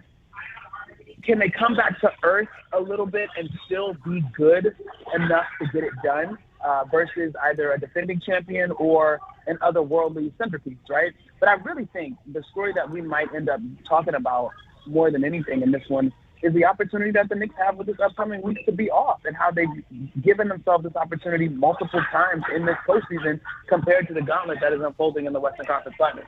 That's exactly it, Monica, is the fact that this is a rare situation for them to have this much time off between series to recover. Normally, this is supposed to be a grueling journey to get to 16 wins, and by the time you get to the finals, a lot of times you've got injuries, you're playing through things, you're beaten up, and the Knicks are getting opportunities to get into the hyperbaric chamber and kind of recover like unlike most teams can. But you mentioned it, the Spurs and the Thunder. I mean, they're in a fight right now, and the Thunder do have the advantage after last night's win. When you watch the Thunder last night, and I know you're watching that series closely as well with all the stuff that you do, with their injuries, is there something about them that looks different than the team that, look, the Pacers took them to 7 games last year, but is there something different about the Thunder as you watch them? And I want to also ask you about, Wembanyama, but the Thunder, because they're up in the series, what do you see in them this year compared to what you saw last year? Well, I'll start with this, Hahn. I don't think SGA has been himself at all this postseason. And there was the talk that J.J. Redick, the basketball mind that he is, Lakers figured out a system to make it difficult for him, yada, yada, yada. The Spurs did the same thing, yada, yada, yada. But isn't that what an MVP is supposed to do, where they still figure it out? Mm-hmm. You know what I mean? And so that is where it starts for me. Beyond that, it would not surprise me if, again, in the grand scheme of things, if the Thunder are a little bit tired. I think one of the things that started to catch the Warriors down the stretch, right, is you play into June so many times, and I get it. They did it the first time last year, at least being the last team standing, but they've been deep into the postseason for a while, and the Jalen Williams injury is not a new thing. So I think in the basketball part of it, the other thing, too, is some of the ways that they're starting to create some space from the Spurs. I don't think that's going to work. Like, the Knicks can be physical back with Isaiah Hartenstein, right? Like, the Knicks have great two-way players and wing defenders that they can put around Jalen Brunson. I don't know if the free throw shooting bears out, that the SGA pump fake, whatever you want to call it, has not been as effective. And then Chet, I don't know if he's been exposed or this is just I know he played better last night, if he's been exposed or if it's this particular matchup, because I would argue that if it's about physicality, like, the Knicks got that too. And so I think what I've seen from them in terms of how they've gotten by some of these other teams, and if they are going to beat the Spurs, I just don't know if those formulas are going to work, and you combine their injuries as you look at what the Knicks have been able to do.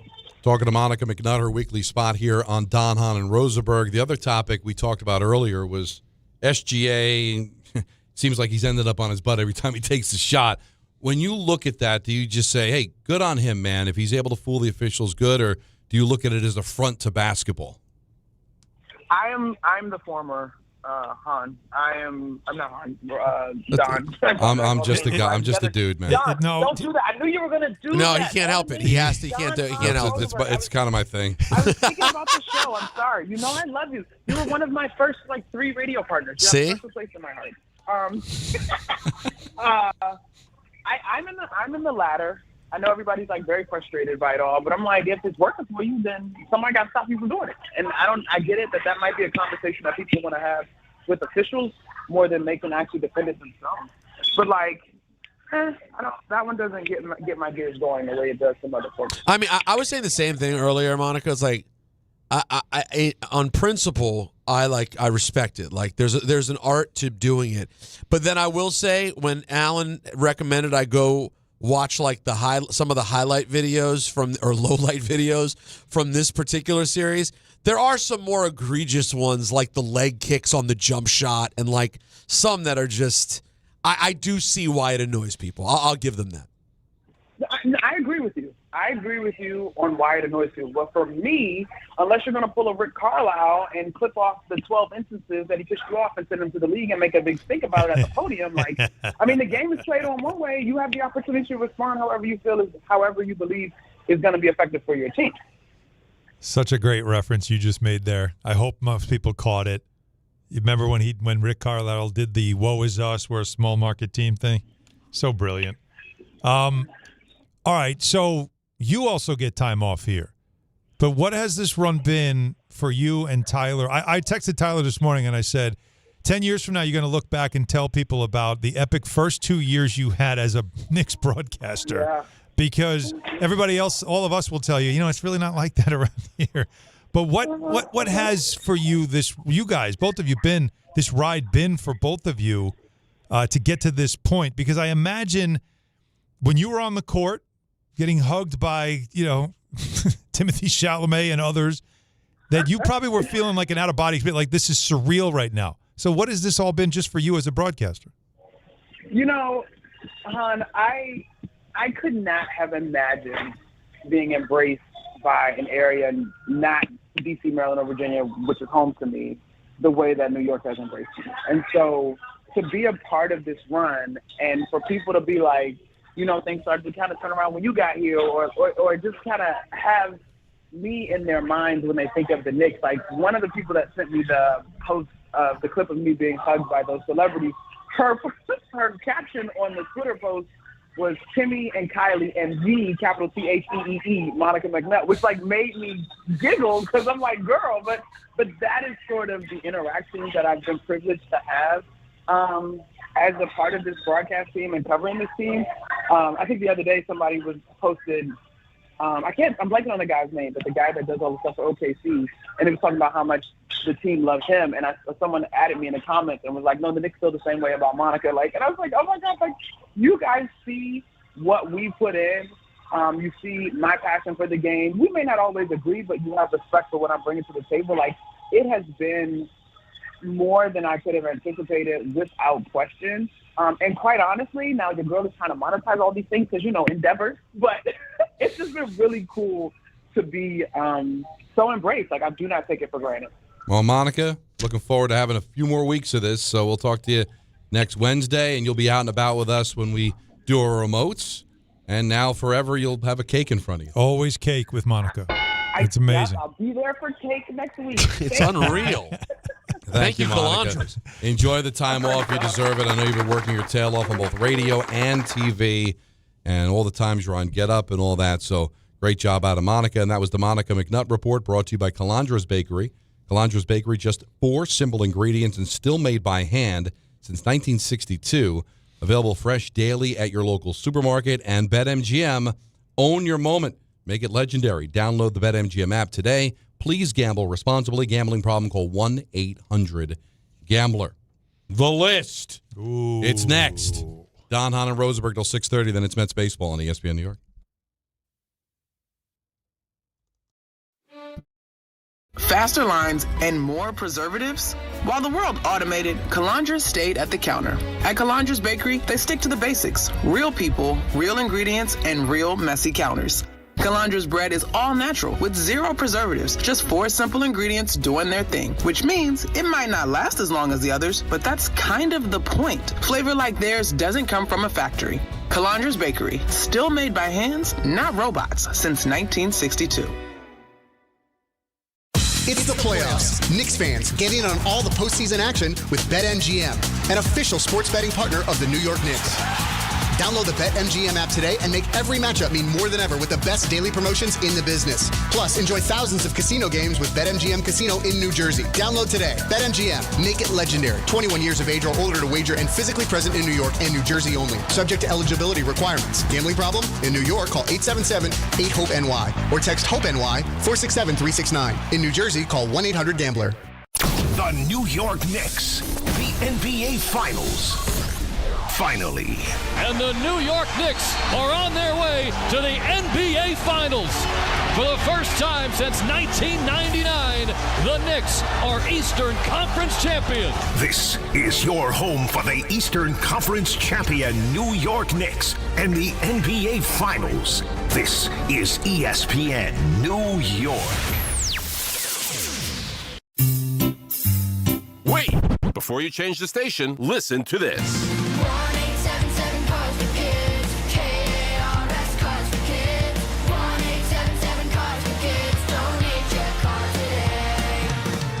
Your car at carsforkids.org. That's cars with a K. Pickup is quick and easy. You'll also get a vacation voucher and a tax deduction. 1-877 Cars for Kids. Donate your car today. The New York Knicks, the NBA Finals. You know who the face of the NBA is? Right here in New York. Jalen Brunson, baby. He's the face of New York. We deserve this. Bring them all on. Let's go, boys. I haven't even slept yet, so I don't even know if it's sunk in. They are locked in. They're healthy. They are rested, but they are the team that's going to be the underdog in the final. I love it. Go, New York. Go, New York. Go. NBA Finals Game 1 coverage begins Wednesday night at 7 on 880 and the ESPN New York app. Okay, class, let's begin. Psst, love your boots. I just sold a pair like that on eBay. Oh, really? Yeah, it took like 2 seconds to list, and they sold almost immediately. I've been selling everything lately. Some chunky boots, a faux fur coat I never wore, and a vintage chair that was more of an expensive clothing rack. You know, I actually bought these on eBay. Wait, are you Kitty Sell Stuff from Brooklyn? Okay, quiet, please. Find what you love, sell what you don't. eBay. Things people love. Your summer starts now with Memorial Day deals at the Home Depot. It's time to fire up summer cookouts with the Next Grill 4-burner gas grill on special buy for only $199. And entertain all season with the Hampton Bay West Grove 7-piece outdoor dining set for only $499. This Memorial Day, get low prices guaranteed at the Home Depot. While supplies last, price and valid May 14th through May 27th. U.S. only, exclusions apply. See homedepot.com/price match for details. For the first time since 1999, the Knicks are headed to the NBA Finals. And the 27-year wait is over. They will play for the Larry O'Brien Trophy. 4 wins away from an NBA championship. This group got tighter and more accountable as the days got closer to June. Thanks to all our New York Knicks partners this season, including Wild Turkey Bourbon, Citywide Window Cleaning, DraftKings, and Total Orthopedics and Sports Medicine on ESPN New York. First, I take a sabbatical, then do absolutely nothing. Glorious. But what? You'd win the New York lottery, then do nothing? Well, I'd also commission a cutting-edge mobile bed, so I never stop doing nothing, even when I leave my house. Okay, but how can you do even less? Well, I'll spend 6 months living with a Honduran Capuchin monkey troupe to learn how to pick things up with my feet, so I never have to lift a finger again. Oh, you'll be a hit at dinner parties. New York Lottery. Can you imagine? Play today. Please play responsibly. Must be 18 plus. Gambling problem? Call 1-877-8-HOPE-NY or text HOPE-NY. You just made the list, buddy. This is The List with Don, Hahn, and Rosenberg. All right, it's now time for The List, and it's brought to you by Allure Group. Can't wait for this. So, with the Knicks being as dominant as they've been in the postseason, I started thinking, what are the top 5 most dominant postseason performances in New York sports history? Now, we can't include the Knicks because, listen, if they don't follow through with the championship, then they can't be on this list. So these the 5 that I have all have won. Yes. All right, so they ended in championships. Yes, they did. Okay. You want to take any guesses here? Well, we did discuss a little bit yesterday, so I am kind of cheating, but I have to guess that the 86 Giants. Yeah, I got the 86 Giants as one. Maybe I'm completely biased, but they went 14-2 in the regular season. They won by a combined 27 points in their postseason games. 49-3 against the Niners, 17-0 against the Redskins, 39-20. They missed an extra point, otherwise it would have been 40-20. 39-20 in the Super Bowl. That is a dominant performance. Yeah. And having not won a championship in 30 years kind of has a Nick vibe to it. Mm-hmm. But I got the 86 Giants as number one. All right. I'm going to go bias. Okay. I hope I get the right year because they all blur to me. The 82 Islanders. 82 Islanders. I got it number 2. They pretty much swept everything. Now, the fight I had with myself, the 81 Islanders went 15-3 in the postseason. Yeah, that's why I was trying to get the right year. The 82 Islanders. That's the Vancouver one. Went 15-4. So you'd say, well, why don't you go with the 81 one? Oh, this is why you asked me this question. Well, the reason why I went with 82 is because they won their last 9 playoff games and 12 of their last 13. Yeah, they were a wagon. So, to me, if you're that dominant in the conference, in the third round, it's not the conference finals then, but like the third round or the Stanley Cup final, then you know what? You deserve to be dominant. 81-82 Islanders, I have at number 2. All right. 98 Yankees. I didn't go 98 Yankees. All right, which year? I went 99. 99, okay. Now, the reason I went 99 is because the Yankees went 11-1 in the postseason. Remember, they had that little hiccup against Cleveland in 98. Yeah, it's fair. And the Yankees were just... I completely... Yeah, you're right. Even though that ended in dominant fashion, 99 was the one where they just smoked everybody pretty much. And they took care of the Red Sox in 5, and then they beat up on the Braves in 4 straight. Yeah, okay. So I went with the 99 Yankees over the 98 Yankees as number 3. Again, not looking at the regular season. We're looking at the postseason. Yeah. Okay. That's now, the 98 team won, was it 118? It was 125. Yeah. But what was it? The 100 and whatever it was. 14, I think, in the regular season, and then another 11 in the postseason. All right, this is going to get harder now because now we got to go back in time, right? One I don't think you're going to get, but I think you'll agree. Is it one of the Murderers Row Yankee teams? Yes. Okay. But not the 27 Not the 27 Yankees, though. Because, listen, the 27 Yankees won 110 games, and they swept the series. But there was only one series. But I went with the 32 Yankees. Really? Because they swept the Cubs, and they pounded them in like every game. They won by an average of over 4 runs a game. So you could have picked and choose, but I just felt that they were a little bit more dominant in the 32 series. That's the series where supposedly Ruth called his own shot. Right. So let's just say, for sake of argument, he called his own shot. He called it at Wrigley, right? That's dominant. Yeah. Now, there is some footage of it. It looks like he's kind of taunting the Cubs dugout. He's pointing at them. Like, I thought it was the bat wave. Right. Wasn't it the bat? Like he kind of held the bat out for an extra second. But he could have been just gesturing to the dugout. Don't let facts get in the way of a good story. But still, I listen, you could have went with any of those dominant teams, but I went with the 32 Yankees and how they own the Cubs in the 4-game sweep. I got that at number 4. Interesting. Now, because like some of the things I'm thinking of here, like the 73 Knicks team beat the Lakers. They lost game 1, and then they won the next 4 to win at LA against that Laker team had legends on it.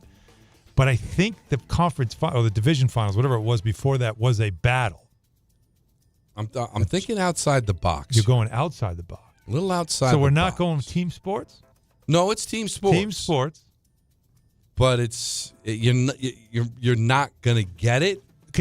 Help me though, because I don't want to just give it. I don't want to give up. It's not. I'm thinking of all the great championships. It's not in a league that exists anymore. We're doing this. Yeah, we're doing this. All right. So the New York Nets have to be the answer here. There you go. Is it the last championship they won before the ABA closed? No. It's the first one they won. It's the first one. 73-74. They win the championship. They beat the Utah Stars 4-1, sweep the Kentucky Colonels, and they take care of the Virginia Squires, 4-1 in the divisional round. That's a hell of a The finals is when they beat Utah. Was Rick Barry on that team with Doc? Or was Rick Barry on the other one? Well, you look at the team. All right, he took the money. You got Julius Erving. Yeah, of course. Mike Gale. Yeah. Gary Gregory. Okay. Larry Gennon. Mm-hmm. Bob Lackey. Okay. Let's see. Oh, his number's retired. I never knew how to pronounce it. The guy from Villanova. Melchione. Yeah, he's got his number retired. Yeah. Billy Pault's on that team? Billy Paultz is on the team. Okay. Brian Taylor, Ollie Taylor, Billy Schaefer. Oh, sure. Billy Schaefer. Great player. No, seriously. I believe Billy Schaefer was the really whole good. segment could be just called Strange Polls. No, it could be. And when you look at the series and you look at the dominance, they blew everybody out. I mean, they beat the Squires 108-96, 129-110, averaged 17.3 points in their wins. They were a dominant team. That's Nick-like. That's Nick-like, and that's the run. Wow. 73-74 Nets I have at number 5. That's so a good Peter list. was just on SportsCenter, and now he's back with us again, so I need to recap for Peter. Just a quick recap for me, please. Top 5 most dominant playoff runs in New York history. Number 5, I've got the 73-74 New York Nets, who won by an average of 17 points per game in their title run. You have the 86 Giants in there? Number 4, the 32 Yankees, who pounded the Cubs in a 4-game Yankees. sweep. Wow. Murder's Row. Number 3, the 1999 Yankees, who went 11-1 in the postseason. Number 2, the 81-82 Islanders, who went 15-4, but won 12 of their last 13 and 9 straight on their way to the Cup. And number 1, I've got the 86 Giants, who won by an average of 27 points in the postseason. That's really insane when you think about it. But the Knicks, I got to tell you, let's say the Knicks take care of business. Who are you taking out? You know, who you taking out Who you to put the taking Knicks out? in? Yeah, because it would be... I would take out the Nets because the league doesn't exist. Now, you know what? I like what you've done. Now, if you look at the 94 Rangers, they're on their way. They swept the Islanders. They beat the Caps in 5. But then they had to go 7 with the Devils. They had to go 7 with Vancouver, so it kind of knocked them out of the box. That wasn't a dominant run when you got to go more than 5. Yeah. I think it takes away from it being a dominant run. Now you're in jeopardy of losing. Which the is series what hurt the 98 Yankee team is because of that was the Cleveland series, right? It was the Cleveland down series. 2-1. Yeah, needed some right. So there was a little bit of a scare there. Chuck Knobloch threw the ball away. Remember, he pointing. Couldn't throw. No, that's right. He stopped playing. Yeah, he stopped playing. And then was it El Duque had to come in and give you an right the game. Yeah. That game 4, he gave you the start of a lifetime. El Duque to save everything. I always get in trouble when they put these up on social media because then people are like, "Wait a minute, the Yankees won 114 games," and I'm talking about dominance in the postseason. Because remember, this is all inspired by the Knicks. The Knicks weren't dominant in the regular season. Well, they were good, but they weren't dominant. Yeah. And that's exactly it. So I guess you have to make sure it's phrased the most dominant postseason runs. Yes, exactly. Postseason.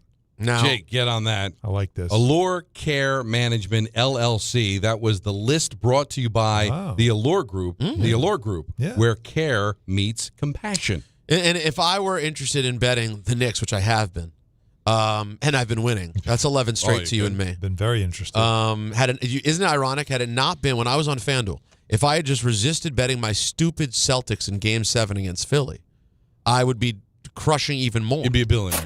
I may be a billionaire. But guys, this is the time to hit FanDuel because during the NBA playoffs, I'm about profit boosts.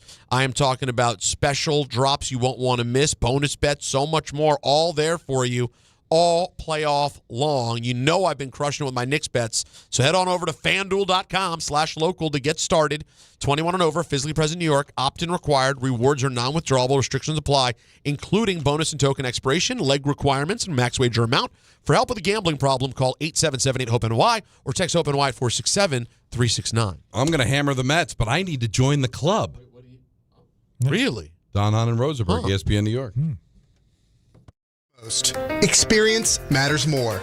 The Allure Group is redefining rehabilitation and long-term care across New York with 6 convenient locations. Their expert clinicians create personalized care plans to help you recover, rebuild, and get back to what matters most. From short-term rehab to long-term care, Allure is committed to comfort, dignity, and results. To learn more, visit allurecare.com. The Allure Group, where care meets compassion. D'Agostino, Law Bite Back. This is John D'Agostino from D'Agostino & Associates. Did you know Social Security takes money out of every paycheck you earn? Paycheck after paycheck. And you're not supposed to touch that money until you're 67? What if you can't work? What if you need that money now? The system is challenging and most people get denied. That's a fact. D'Agostino and Associates has the experience to win, and we win a lot. If you filed for Social Security disability benefits and were denied, let us appeal. Call us first at 1-800-BITE-BACK. Bite Back means fight back. 1-800-248-3222. We'll fight to get you paid. D'Agostino and Associates has offices throughout New York and New Jersey and handles Social Security disability claims and appeals. Remember, if you've been denied, call us first. 1-800-BITE-BACK. That's 1-800-248-3222. D'Agostino and Associates. We win a lot. The 2026 U.S. Open Tennis Championships are back, where the world's greatest city meets the world's greatest tennis players. Fan Week begins August 23rd.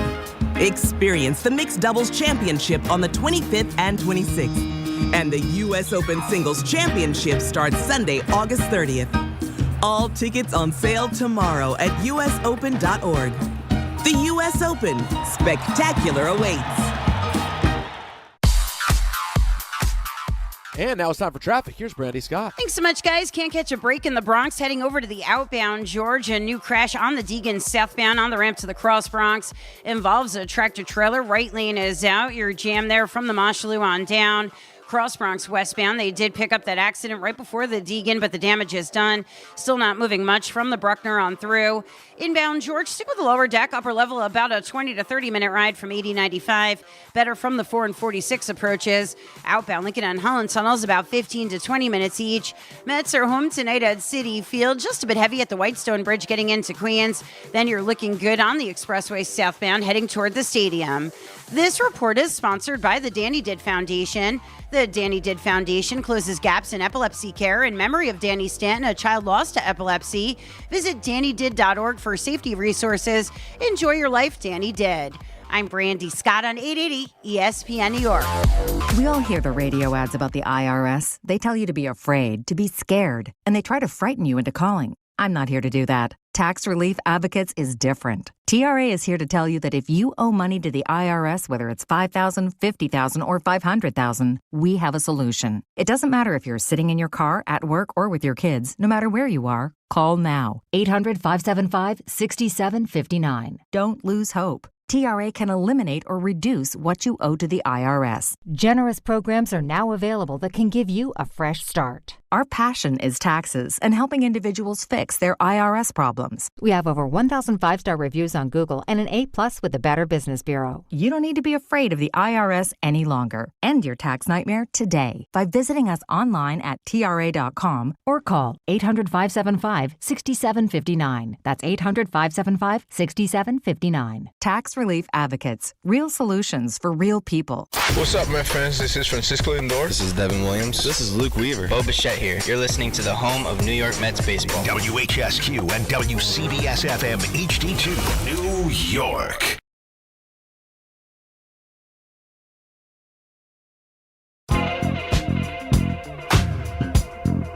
Game Time is brought to you by Tullamore Dew Irish Whiskey, because when it's game time, guys. It's Tully time. Mets finish up their series with the Reds. Coverage immediately following us on 880 at 6:30, and the Yankees are in Kansas City for the Royals at 7:40. Tullamore Dew, the original triple distilled, triple blended, and triple cask matured Irish whiskey. Be sure to grab a Tullamore Dew. Try the new Tullamore Dew Honey during today's action. Glasses up to enjoying Tullamore Dew responsibly. So I decided to punish myself the same way somebody would put a lit cigarette out in their palm to watch the Mets last night, because the hockey didn't start till 9. Basketball didn't start till 8:30. So get home, have dinner. I'm going to watch the Mets. Why would you do that? Well, because it's my team. And again, well, you know what? You're right. My father's looking down saying, son, man. Give it up. Let it quit. Go. Walk away. Walk away, but I can't. So, watching the game. Mets are down 6-0.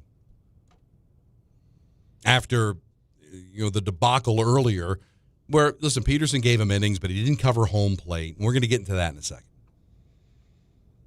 They lose their 5th in a row. All right, so now May was great. They're back to 500 in May.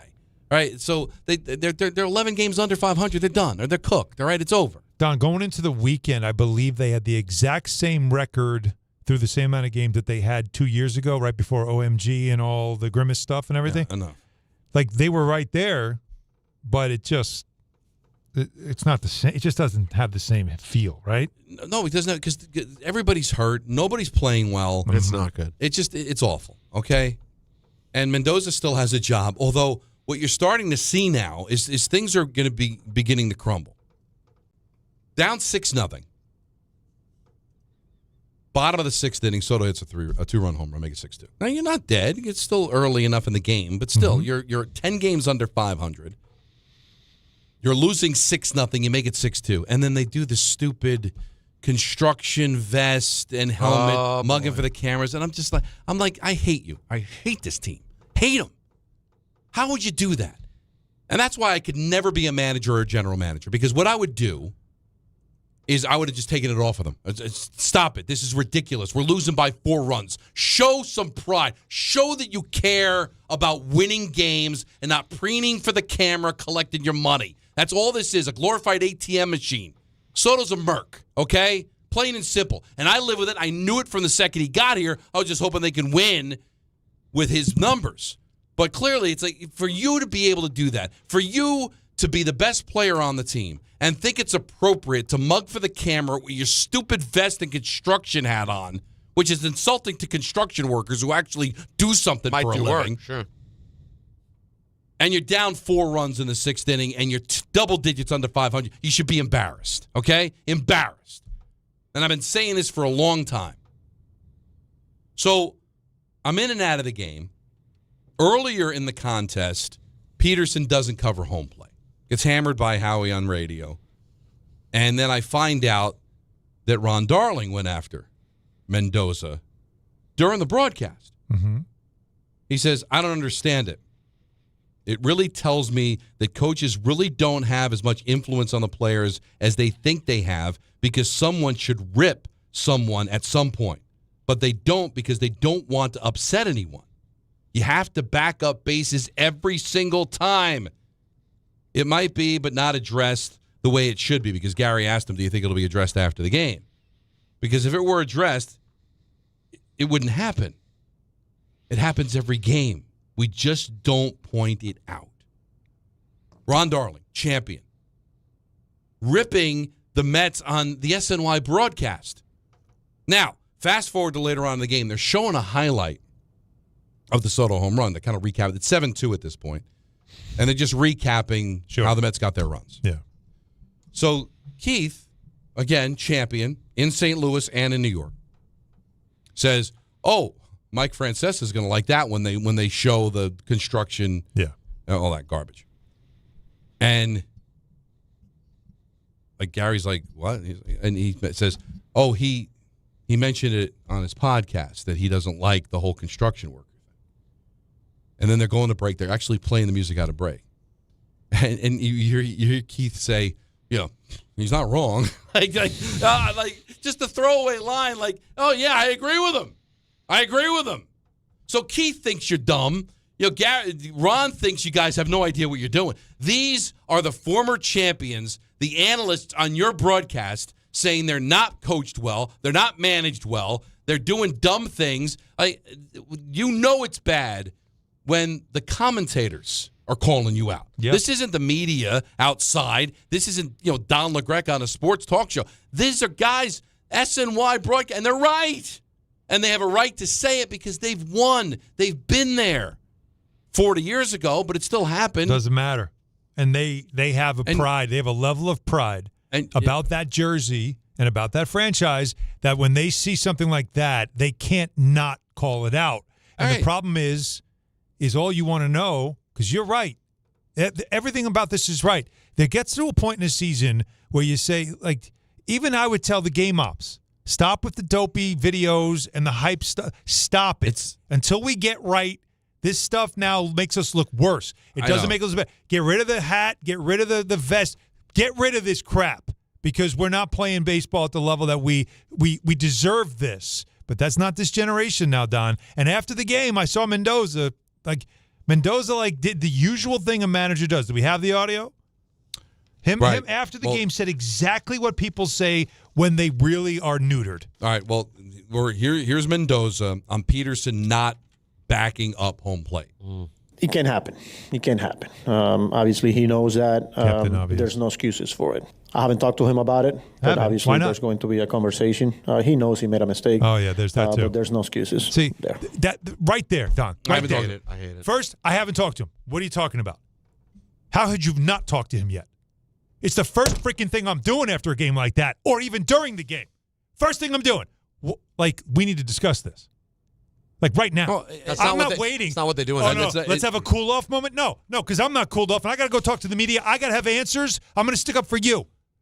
So we need to have answers right now. We need to understand. What the hell are you thinking right there? And and you're right. You can't call the player out in the dugout, gets picked up by the camera. You remember what happened to Brian Dable when he went after Daniel Jones? Yeah. Right? But you have a 10-minute cooling down period before the manager has to speak to the media. Go talk to him. I talked to him, told him it's just inexcusable. It's the worst thing to say. He knows.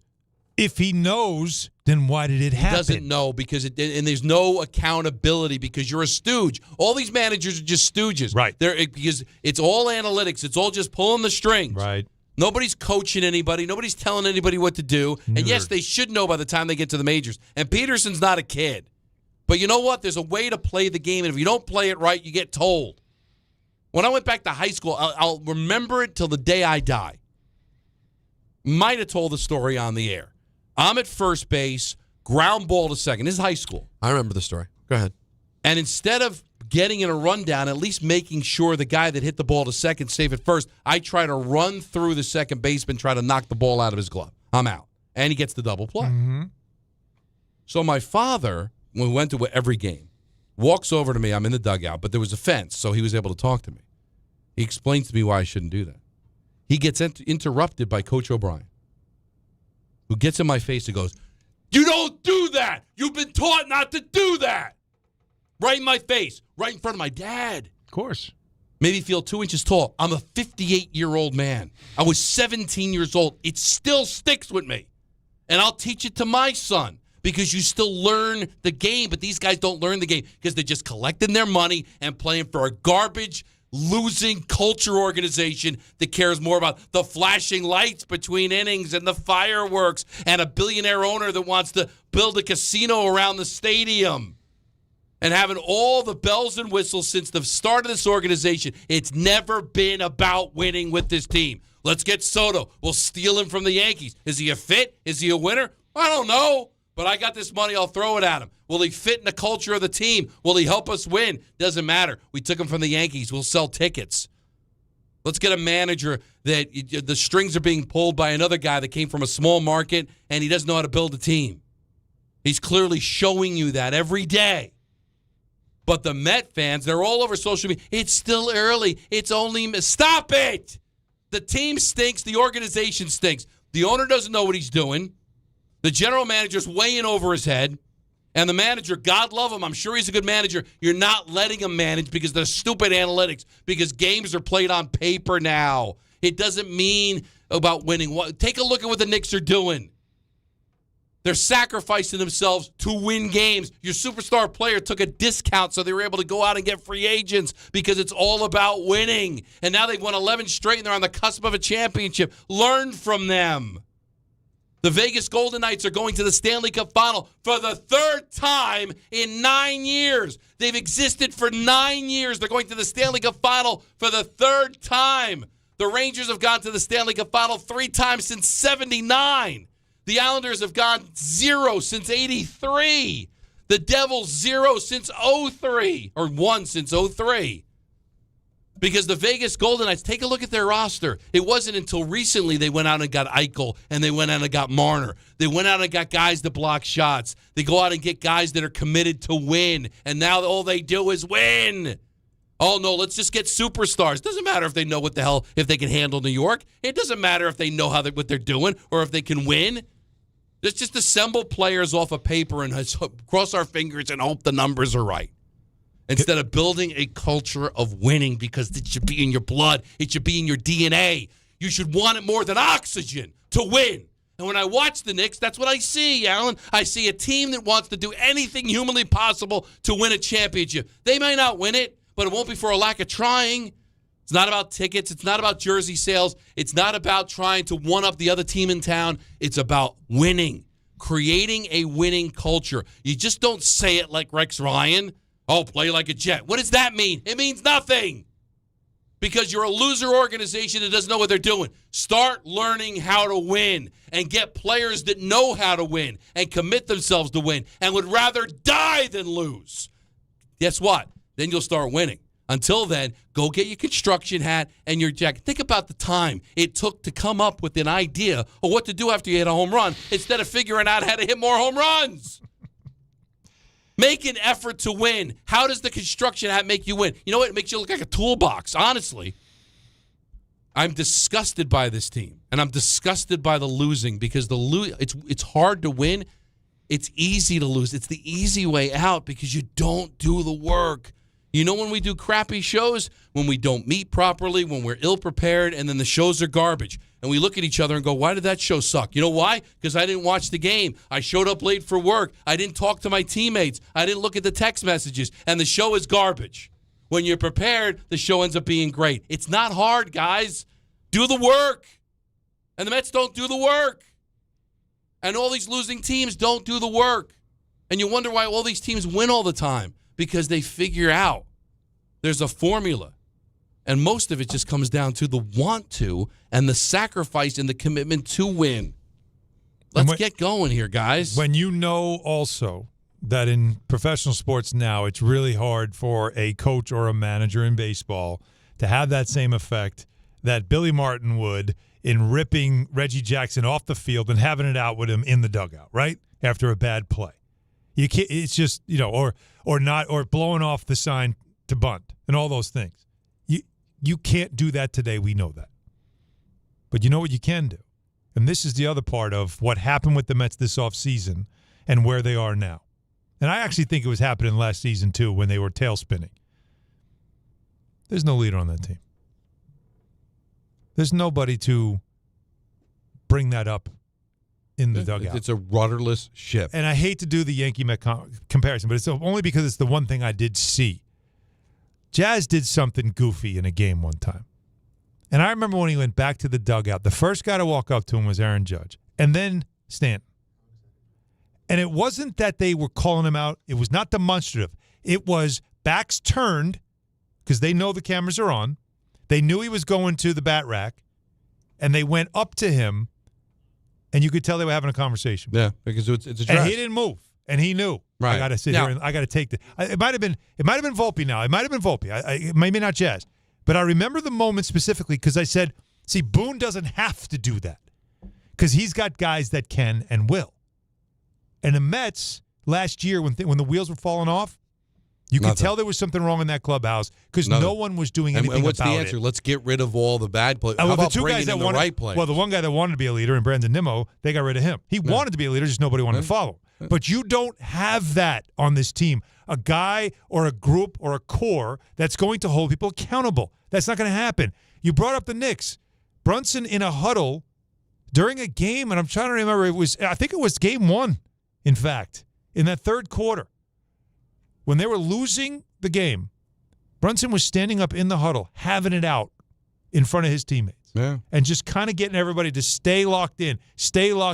He wasn't talking about winning the game. At that point, he was talking about, look, we were off for a while. We got to knock the rust off. We got to stay in this thing.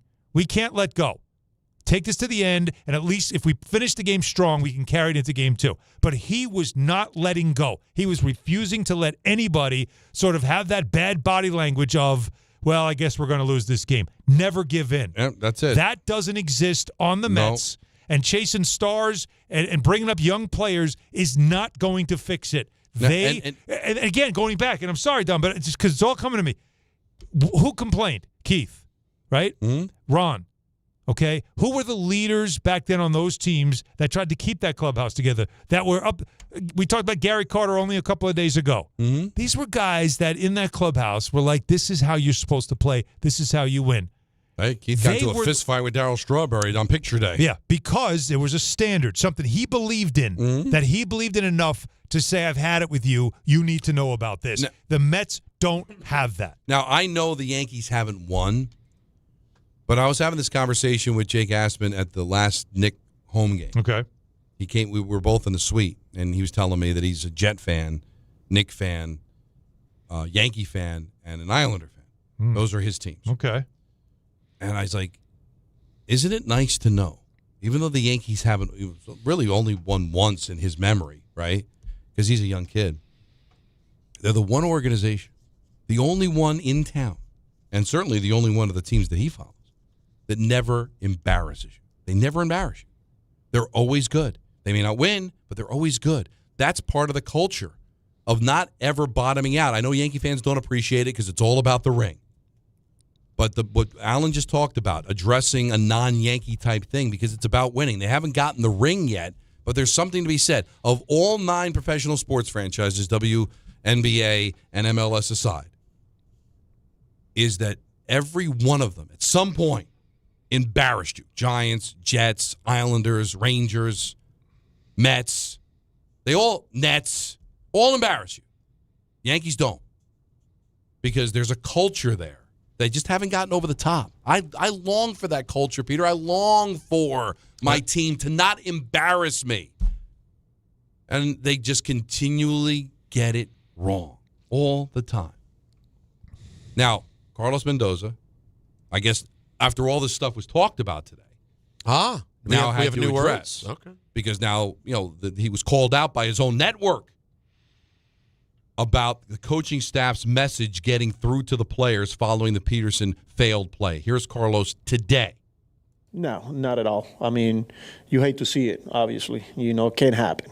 It can't happen, especially at this level. That's something that physical mistakes are going to happen, but mental mistakes, especially when you're not playing well. But as far as the messaging, from my end, I know for sure in the coaching staff and the way we hold people accountable, it doesn't necessarily have to be in front of the camera. But as far as the messaging is received, there's not concern there. All right, well, see, 2 things that just make me sick. Say it is concerned. Well, he should because he sounds like a dope. You're not concerned about it? Your team's 11 games under 500. You don't know how to play the game of baseball. Your starting pitcher doesn't cover home plate. My son knows how to do that. If the messaging is getting through, then why do they continuously do it? And how are they held accountable? How? Does anybody get benched? We don't let you see it. I love that. I love they always do that. Well, it doesn't have to be in front of the camera. Well, whatever you're doing, if you're whipping them with chains, whatever, they still go out the next day and do it again. So nothing's working. Yeah, and then you wonder why. It's a miracle they win. It really is. It's a miracle. But every once in a while they run into it. 24, 22, 16, 15, 2000, 99, 86, 73, 69. That's it. Every once in a while they run into it. You know what? Kind of like a drunk at a bar. Every once in a while, you go home with a woman. Well, every once in a while, you hit on all of them. Eventually, somebody's going to say yes. Yeah. I'd rather be the team where they're all gathered around me, interested in what I have to say. I wish I had a retort. Instead of, hey, you want to come home with me? You're just a drunk old man at the bar. That's what the Mets are. The drunk old man at the bar. Not even trying. Didn't even dress well. No. Got sloshed. They vomit on their shirt. Right. There's a little bit of vomit on the shirt. You can smell it. Hey, somebody get a cab. Get the Mets home. No, we're staying. Somebody make sure we get the Mets home. No, we're staying. Trust me, something good's still going to happen. Hang around to the end of the night. You never know. What's that? Like really cheap. They're drinking rock and rye. They're not even drinking top shelf. No. You embarrass me, and it's only because my father handed this down to me. It's like my father. I inherited a banana. It was a nice ripe green banana when he gave it to me. Rotten. Now it's just rotten and stinks. But I'm stuck with it because it's my team. Because I'm loyal, And when I'm dead soon, and they can hang the 2130 World Series pennant on my grave, my great grandson will put it on the grave. Say, Dad, they did it. Great grandpappy, they finally won the World Series. They didn't soil themselves, Pappy. Pappy. Can you believe it? You think we'll still be in tombs then, or you just think they'll just jettison our bodies to the moon? By the way, I don't know if baseball will be around anymore. You know what? It might be a different sport. It'll be some other thing we never heard of. What was the What was the did you hear the Mets basketball. won? Did you hear basketball? Did you hear the Mets won the championship? A space fart. Space fart. And Yeah. you're like, what space fart? That sounds like a sport they'd be good at. It's our internet. Exactly. It's our international pastime. That's Space right. fart. And the number one team is the Mets. You know, they win every time. You get points only when air comes out. If something else comes out, they take points away. No one can fart like the Mets. Nothing. Oh, you kidding? No, like you They're the dream best. about. Nobody- They had diarrhea like you dream about. Nobody can clear a room like the Mets. Chocolate soft serve. This is why I'm so glad to be a Yankee fan. My parents, my sister, all Mets fans, the whole damn family. Yeah, all that of you them. were a sellout, and you I think just you're was better like- than your family. And I watched it going, no, I'm not. I'm not, You know I'm not who he doing is. that. You know who he is. I'm not doing this. You realize that he's just the Dave LaGreca of his family. What? That's all Alan is. You're the Dave LaGreca. He was the Cowboy fan. He was the Yankee fan. He saw everything his dad did and said, you know what, big middle finger, I'm going the other way. That's you. And some, not me, but some people may analyze the situation and say that he killed my dad. I wouldn't say that. It's been speculated upon. It's been bantied No, about. It's been bounced around. Dave, It's been toyed with. allegations. Well, yeah, with all that going on, at the end of the day, course. we're trying to get a ring, right? No, I see what you did. No. Really? Well, or are you trying to? We're getting a ring later. So maybe you want to. But right now, though, you want to wait a go through minute. the Amazon. Right now, this that's right. conversation You know what? feels like it's going into infinity. Well, wait a minute. But if you have Xfinity, you already know. I messed enjoy that one up. ESPN as part of your I messed TV it. lineup with live games, daily sports messed coverage, myself. and expert analysis. And now the ESPN Unlimited plan is available at no additional cost, giving you access to additional ESPN content in, get this, guys, the ESPN app, on-demand programming, and originals to explore. Visit Xfinity.com/your subscriptions to activate ESPN Unlimited access. Then start watching in the ESPN app. More from ESPN, all in one place. It's child abuse to hand this to Marco. It's child abuse. It is. I wouldn't do it. Let him pick. You can't. Actually, if he just follows mom and goes Giants, how could you fight? How could you fight? No, they stink. They're well, they stink now, right? but at But least he'll see an occasional win. I hate them. I hate them. But every fiber of your being. And you know what? It's a character flaw. People look at it as, Don is strong. He still sticks with the Mets. No, I'm a walking, talking moron. There's plenty of stuff out there that Don misspoke here. Don said this wrong. Don screwed this up. No, he's still a Met fan. That wins it. That's the drop the mic moment. 1-800-919-3776. I need our audience to heal me. And then I'll be entertained by ENN. Oh, yeah. Don, Hahn, and Rosenberg. The New York Knicks, the NBA Finals. Finally. And the New York Knicks are on their way to the NBA Finals. For the first time since 1999, the Knicks are Eastern Conference champions. This is your home for the Eastern Conference champion New York Knicks and the NBA Finals. This is ESPN New York.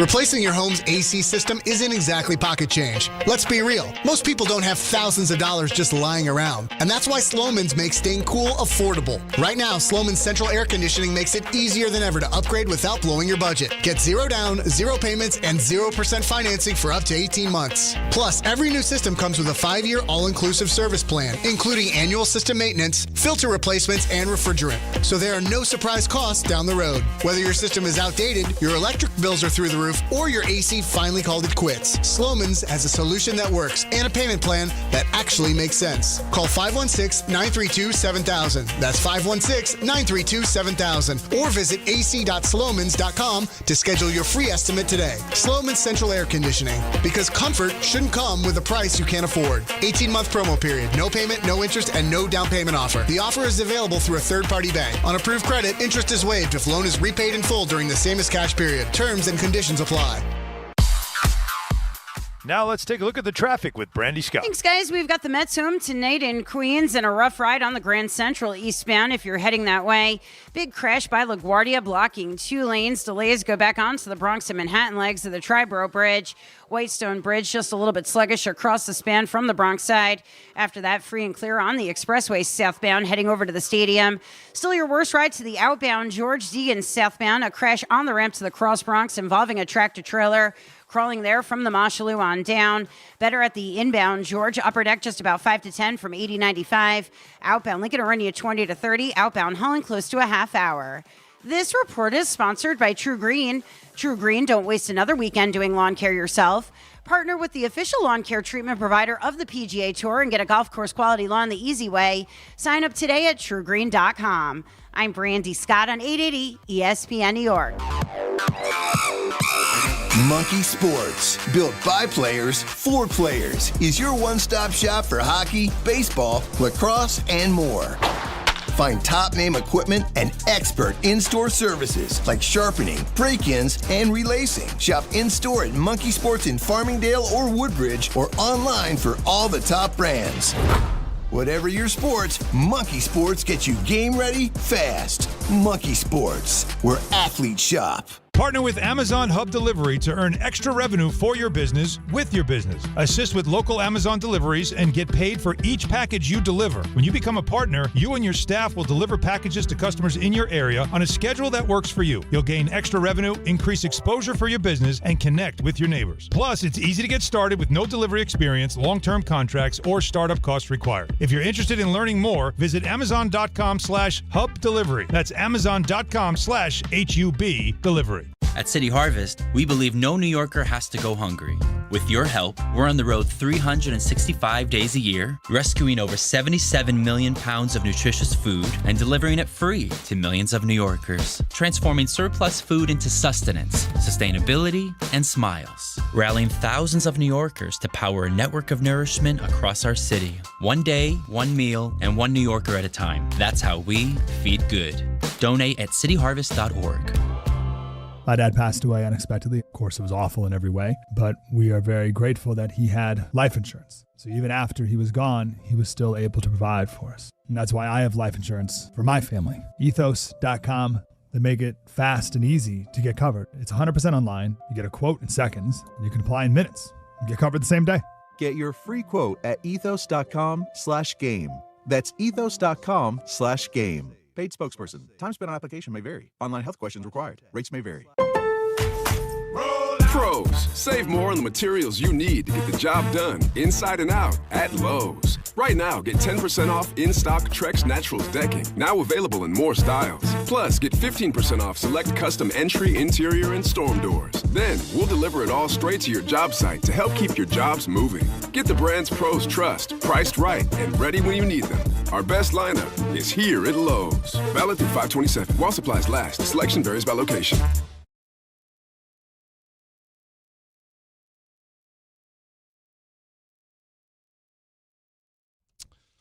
Subscribe to ESPN New York on YouTube. Stream the full Weekday Lineup live. Watch complete replays or catch up fast with can't-miss highlights.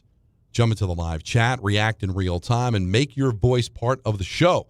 Subscribe to ESPN New York on YouTube now and stay locked in so you never miss a moment. Let's get to your calls at 1-800-919-3776. Before we do that, Don. Oh, please. I do have some very interesting information here from the Knicks regarding finals tickets. So the Knicks just announced they're donating hundreds of free tickets to underprivileged youth throughout New York City. Hundreds of free tickets, by the way, to the NBA Finals. The Garden of Dreams Foundation Youth will receive 250 tickets per game. So, again, that, of course, at least 500 tickets if there's a 3 and 4 only, and if there's a Game 6. That's 750 free tickets. That's pretty cool. So the Knicks are doing this for the underserved New York families affiliated with the Garden of Dreams Foundation, which we all have worked with, and we all know does great things in New York City with the MSG family of companies. And the things that they provide, of course, for the Garden of Dreams Foundation that we have seen throughout, and a lot of the kids who have been positively impacted by this. So among all of the, of course, wealthy and happy people that will be spending money on NBA Finals, which is a rare occurrence here in New York City, you'll also see hundreds of free tickets that are given out to some kids in the area, which would be, again, that's what you also want to see. While, you're going to have the who's who sitting around that building and in that place, to have some kids from underserved communities in our city, being able to attend these games and to be a part of something like this, that's a really cool thing. So just wanted to get that out there. And they'll be fans for life. Now. I mean, as Really hot cool. as the NBA is right now, as hot as the Knicks are right now, that is such a nice thing to do. Smart, too. And they'll be fans for life. That is awesome. Let's go to Dan in Holbrook. You're on ESPN New York. What's up, Dan? What's up, boys? Don, I gotta commend you on your Mets rant just before, man. You were spot. Can I preface my take with a quick question? Do Sure. you guys, or Don, I guess specifically since you're the Mets, if the Mets miss the playoffs or worse, finish under 500, do you think David Stearns is gone? I think there's a good possibility of it. Now, if I had to bet, I would say no, just because I think Steve Cohen really waited so long for this guy. But you have to respond, right? I mean, 83 wins last year. You make all these changes, and then you finish double digits under 500, miss the play. I just don't know how you can move forward and still be able to keep fans and still have any chance of being relevant. I know the fans will be clamoring for it. But anyway, my take was going to be is that, and no one's been talking about this for like the past 3 weeks. I've been bringing it up to a couple friends. You can look it up on Sport Track. Juan Soto has an opt-out in 2030. Yep, he does. And the Mets can nullify it by adding, I'm looking at it right now, $5 million more a year to his contract for the rest of the contract. Correct.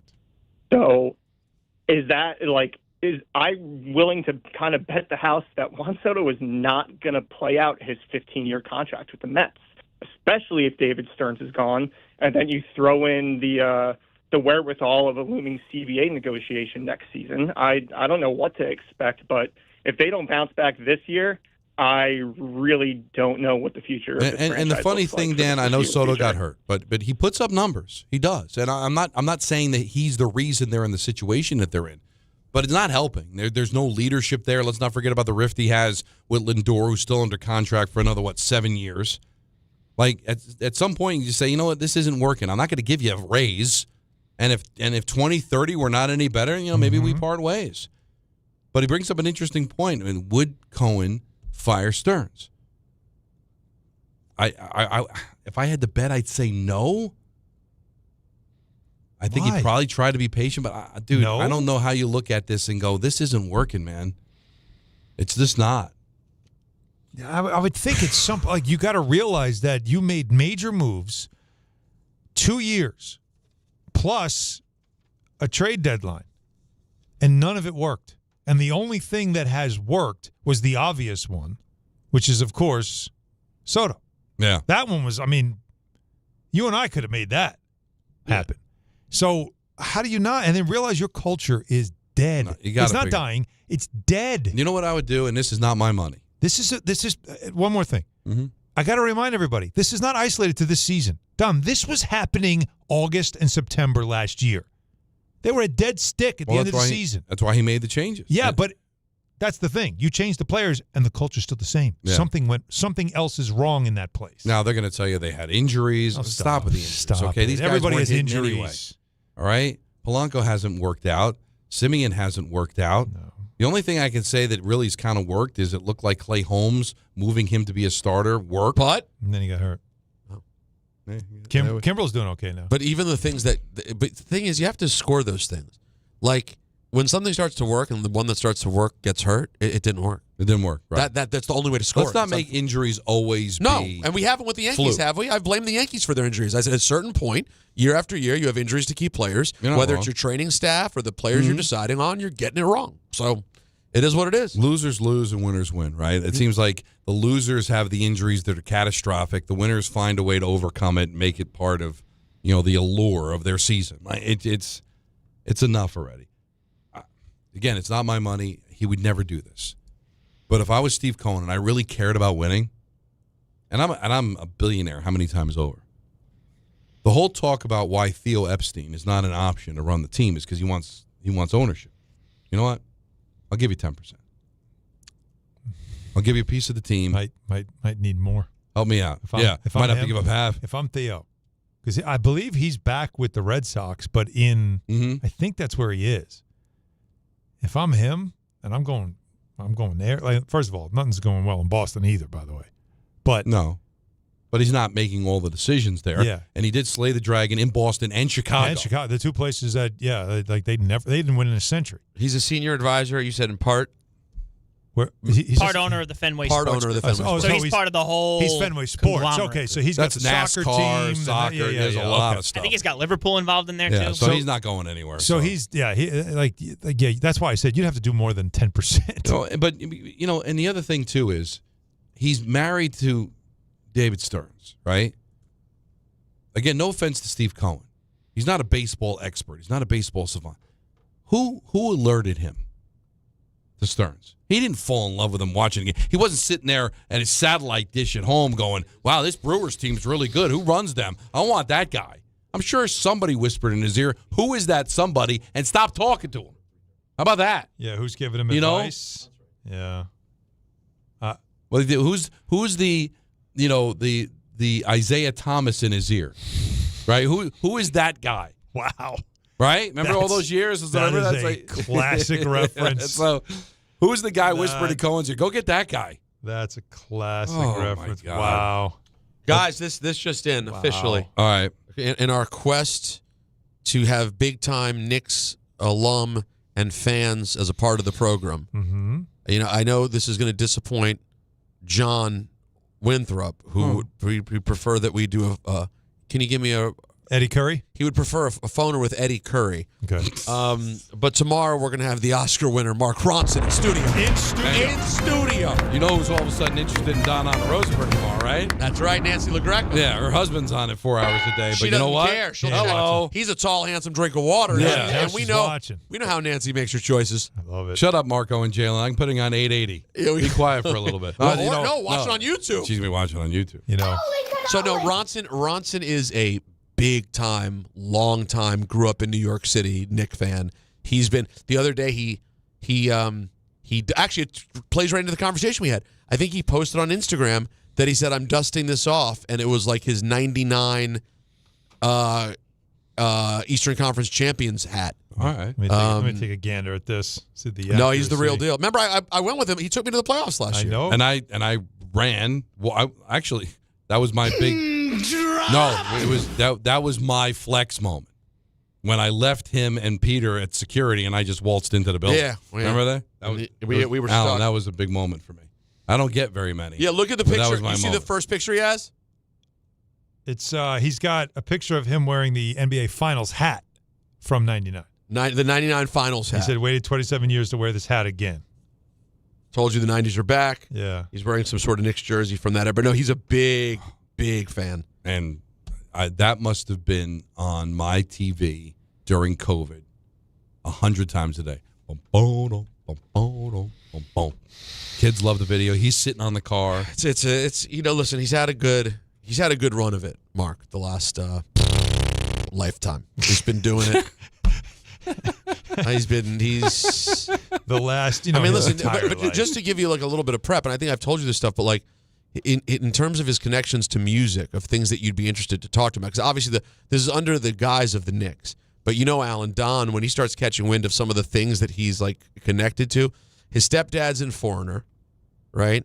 Oh, really? I didn't know that part. Yeah, his stepdad's in Foreigner. Okay. His mother-in-law's Meryl Streep. Oh, that's it. What?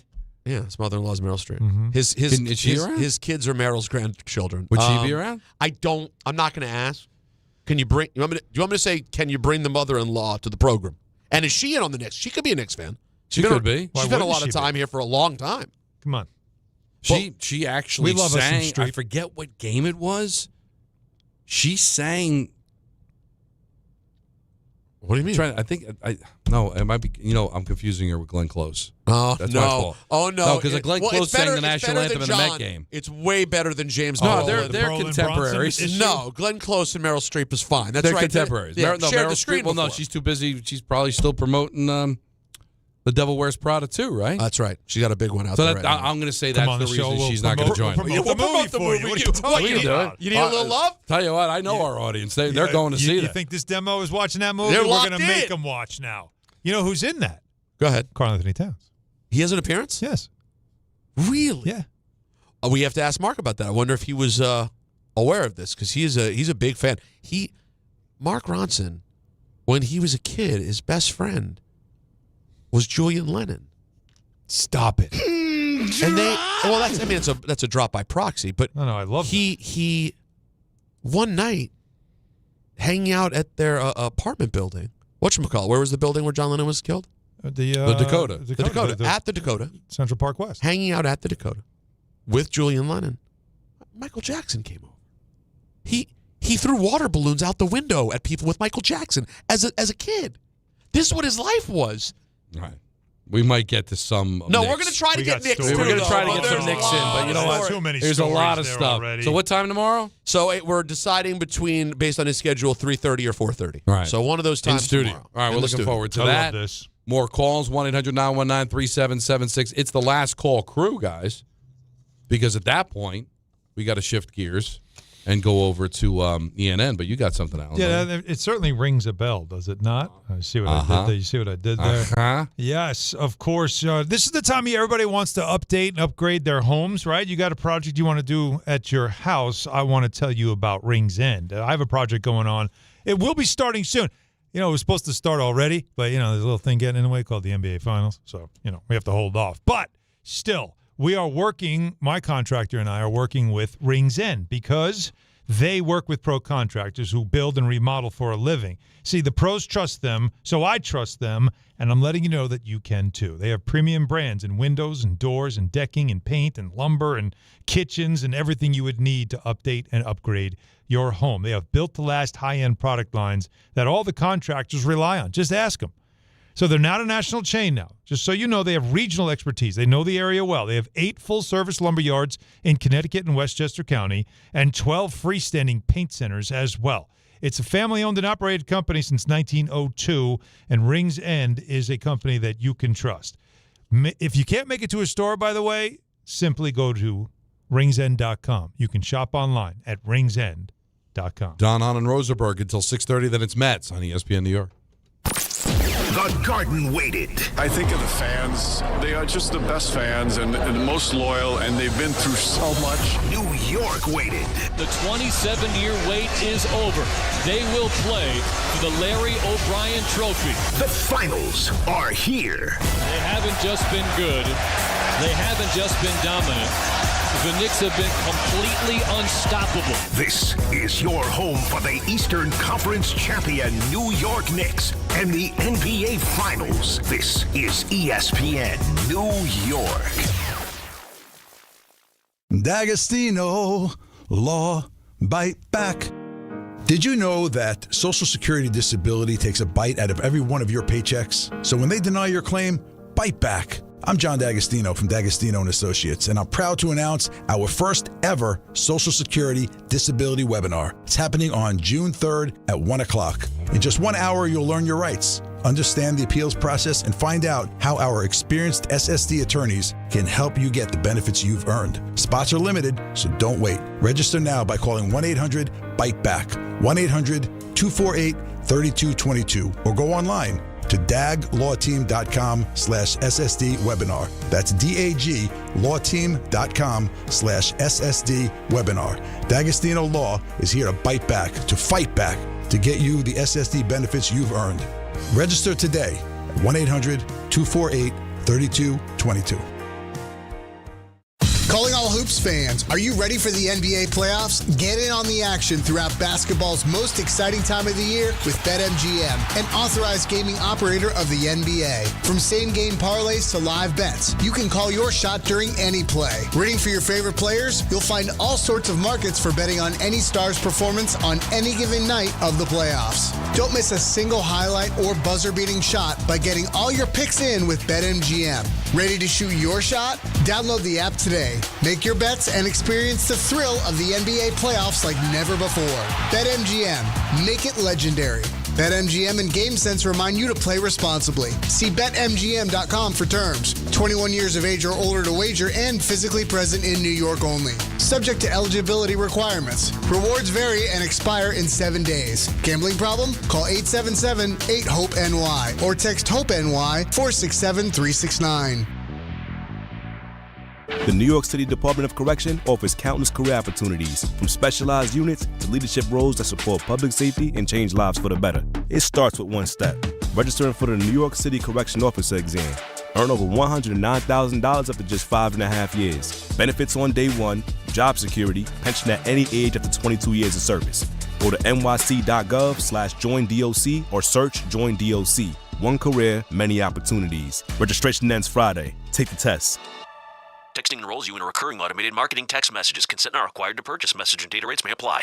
The team's looking good this season. I think so. Man, I miss playing football. Ever since I turned 40, I just can't find that fire I used to have. Think it could be lower testosterone? What do you mean? I was feeling the same way. After 40, the body has less testosterone, and men lose their edge. That's why I take Nugenix Total T2. That's the testosterone booster, right? Yes, but Total T2 is their brand new formula that skyrockets nitric oxide levels in as little as 3 hours. Since I started taking it, I've been lifting like when we played for Coach Carter. My energy is way up, and it even spiced up things between me and the missus. Are they still giving out complimentary bottles? Yep, just send a text. Text AREA to 42424 for your complimentary bottle of Nugenix Total T2, the next generation testosterone booster. Text now and we'll include a bottle of Nugenix Thermo X, our newest, most powerful fat burner ever, absolutely free. Text AREA to 42424. That's AREA to 42424. These statements have not been evaluated by the FDA. This product is not intended to diagnose, treat, cure, or prevent any disease.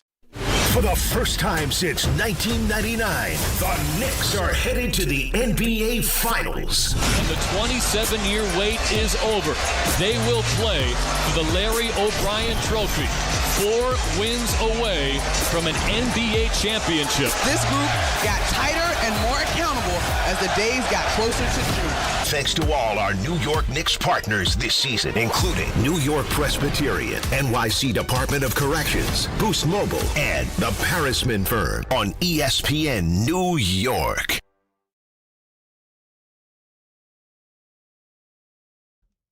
Let's get back to the busy phones. 1-800-919-3776. You would have thought Uptown Funk, wouldn't you?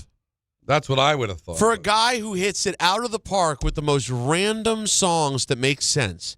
So am I playing it today or tomorrow? Well, I would have thought right now, just out of the conversation, there was some. And by the way, that's not his only hit. You could have come with an Amy Winehouse record. You could have come with "Shallow" from the movie. You could have come with that's a good song. "I'm Just Ken" from Barbie. Well, I can tell you this. I you know what? I think Jacob doesn't like that song. You think he's out on Uptown Funk? First of all, coming from a top 40 format radio, I can't stand that song. There you go. It was too much. It was playing everywhere. But by the way, or you could have gone with his first album. You could have played "Ooh Wee" featuring MOP. I mean, there's so many options you had there. I'm going to be honest. You forgot. I don't know much Mark Ronson. I'm sorry. Oh, but you don't know much, a lot of things, but you Google it and you come with things that are like, we'll talk about someone, an artist that he definitely heard of for the first time like that day. Some 1940s artist that Don mentions out of the blue, and he comes back with a riff from. You know what? You're not allowed to meet him. But you know what? There's no photo. I In feel reality, the music. we love you because of what you do. Mm-hmm. It was a slip. You got to take credit. No, that's the. I think that's it's your first slip in a long time. I think, as Don LaGreca once famously screamed, "Just take the L." Just take the L. That's fine. I'll take it. But like I said, we can't stay in the song. But we have wasn't even thinking about coming in the song. We have a Grammy. Had no chance. We have a Grammy and Oscar-winning musician coming on tomorrow. We just booked it right on the air in front of us. Right. Take the L. Yeah, that's the thing. It's okay. Well, we have time to get it right. Wow. Let's go to Charlie in Queens. You're on ESPN New York. What's up, man? Hey, guys. How's it going? Good. So I know you guys didn't talk about the Knicks, and obviously we're happy about the Knicks in the finals. So. But absolutely. But I know the story's been resurfacing about the Becky Hammon stuff, and I'm gonna tell you, folks, she is basically about Jalen Brunson and basically small guards we can't win with small guards. Well, a couple of things. First of all, she's a basketball equivalent of discriminator, racist towards small guards. She's anti-small. You're saying, but she was a small guard. She's a self-hater, Don. The worst kind. This is what it is. Can I explain why? Really quickly, let me explain why the comp doesn't exactly work. Is because the problem is when people use race, for example, and I know you're being silly, but when you use race as a reason to criticize people, it's based on no merit. It's silly. Skin color is of no significance to how one can perform. if a basketball coaching expert, if someone who literally is an expert at basketball has an affinity for bigger players, not small, while there may be some sort of bias, it is based in the way they feel they can contribute to a team because height is actually a relevant player in basketball. You see what I'm saying, Charlie? Yes. Like, imagine Brunson was 6'4" or 6'5". Yeah, I mean, you're talking about a different story.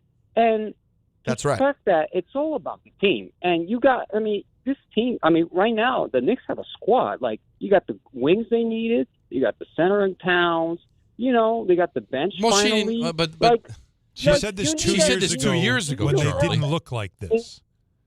Like Steph Curry, for example. Like, we know Steph Curry is the greatest shooter of all time.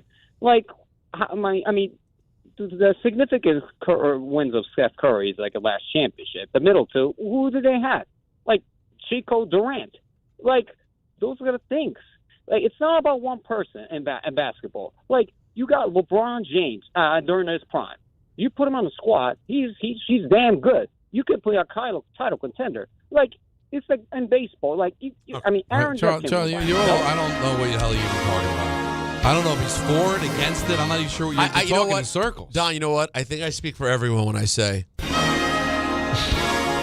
I don't know what you're talking about. That was well put. She had an opinion 2 years ago. Get over it, man. Yeah, he was just mad to be mad. All right. So, yeah, but I don't know why it's just a thing. I don't know. You know what? I don't know why it's a thing. Every Knick fan right now wants to catch. They want every receipt. This is not what we should focus on. Enjoy first of all, when do you ever get this much time to enjoy success in the playoffs, knowing that there's still more to play? Like, you get to have 8 days where you can feel good and not worry about the next game, no anxiety until a week from tonight, the anxiety comes back. You have a week to enjoy it. Yeah, don't worry about receipts. Don't worry about any of that stuff. Just focus on the satisfaction that your team has reached this point when not too long ago, Kevin Durant said, "You ain't cool, and I'd rather go to Brooklyn." Think about that. That is a fact. ENN's next. Don, Hahn, and Rosenberg, ESPN New York. Wait! Before you change the station, listen to this. 1-877 Cars for Kids. KRS Cars for Kids. 1-877 Cars for Kids. Donate your car today. Donate your car at carsforkids.org. That's cars with a K. Pickup is quick and easy. You'll also get a vacation voucher and a tax deduction. 1-877 Cars for Kids. Donate your car today. There are small risks in life, like trying to guess someone's name you forgot. Hey, remember me? Of course. Samantha. How could I forget? Who's Samantha? Oh, will you excuse me? We all take risks in life, but some risks just aren't worth it, like gambling without a plan. Set time limits and a spending budget before you gamble. To learn more, visit PlayResponsiblyNY.com. Please play responsibly. Must be 18 plus. Gambling problem? Call 1-877-8-HOPE-NY or text HOPE-NY. North Brunswick, get ready. Boost Mobile by Tuvas is throwing down with the grand opening at their newest spot in Brunswick Shopping Center. Join them Friday, May 29th from 2 to 6 p.m. with food, prizes, and giveaways that you don't want to miss. That's Boost Mobile at Brunswick Shopping Center in North Brunswick. We'll see you there. Big events are bringing more riders across the region. So if you're taking New Jersey Transit for everyday trips, plan ahead. Check schedules, allow extra time, and consider traveling outside of peak hours when you can. New Jersey Transit is running additional service to help keep everyone moving, but a little planning goes a long way. Stay aware, be courteous, and ride smart. New Jersey Transit, keeping your day on track. Plan your trip at njtransit.com. Prizes, flyaways, even cash money. You want it? We've got it. Find a list of all contests and official rules by visiting ESPNNewYorkContests.com. That's ESPNNewYorkContests.com. And now let's take a look at the traffic with Brandy Scott. Thanks a million, guys. I hope you have an amazing rest of the night. We've got the Mets home at Citi Field. First pitch just a little over an hour away. They did clean up that crash on the Grand Central in Queens by LaGuardia. Still a bit slow there from the Triborough Bridge. Now a broken down car on the eastbound Grand Central, partially blocking the right lane by Northern Boulevard. A little bit bunched up across the span of the Whitestone Bridge from the Bronx side. Then you're looking good on the expressway southbound heading toward the stadium.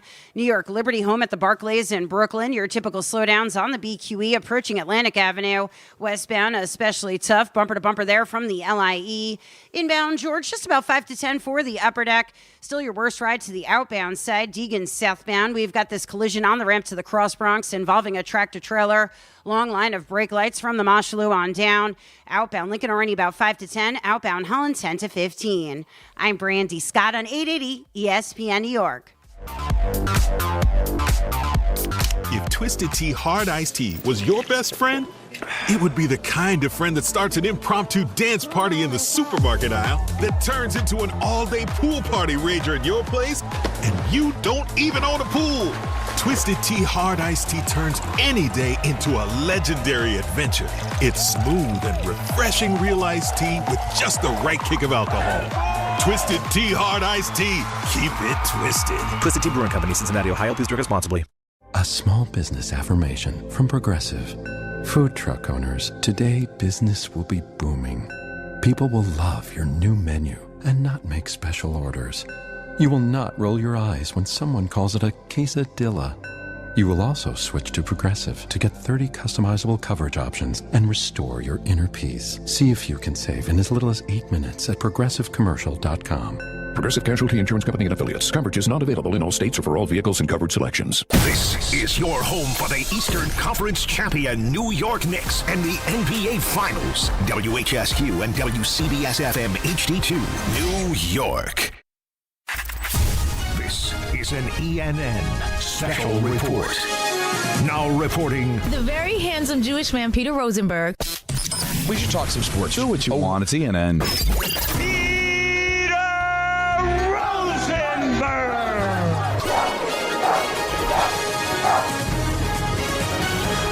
Hello, hi, how's everyone doing? Good, grand, wonderful. Welcome to ENN. Ray Rowe. You ever watch YouTube? Ooh, yeah! ENN tonight is brought to you by Fanatics Fest NYC. LeBron James will be taking over Fanatics Fest on Thursday, July 16th and Friday the 17th, starting with a live recording of Mind of the Game with Tyrese Halliburton. And ENN tonight is also brought to you by my new podcast, Validate Me, which launches tomorrow, everyone. Finally, the days of talk are over. The empty promises are done. It's happening. Tomorrow morning, so go to Validate Me Show on YouTube or wherever you find podcasts. And if you want to hear an episode that is a way too personal breakdown of how I got to this point of wanting to make this show, some would say borderline embarrassing, deeply, deeply personal, that's going to be waiting for you tomorrow morning. Don, big depth into the Vape Ape era on this show. Okay. That's sort of the That makes sense. That's the scene that I'm setting for the people. Was how did I get to this point? And the point was a lot of decisions that led me down a path that eventually landed me right on the floor. I would say of this studio, but we've moved studios 9 times since then. But you get the idea. You know about the Vape Ape. You lived it. You saw it. Would you have Michael on to forward the story?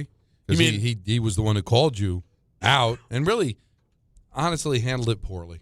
Terrible. Well, and I posted the other.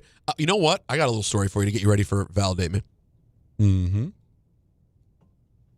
I was in my my basement the other day. Okay. And in Long Beach, in the Long Island region, I should say. Oh, boy. Where there might be a beach. Yeah, there might be a There's beach. beaches everywhere. No, by the way, and they're usually long. Thank you, and sometimes wide.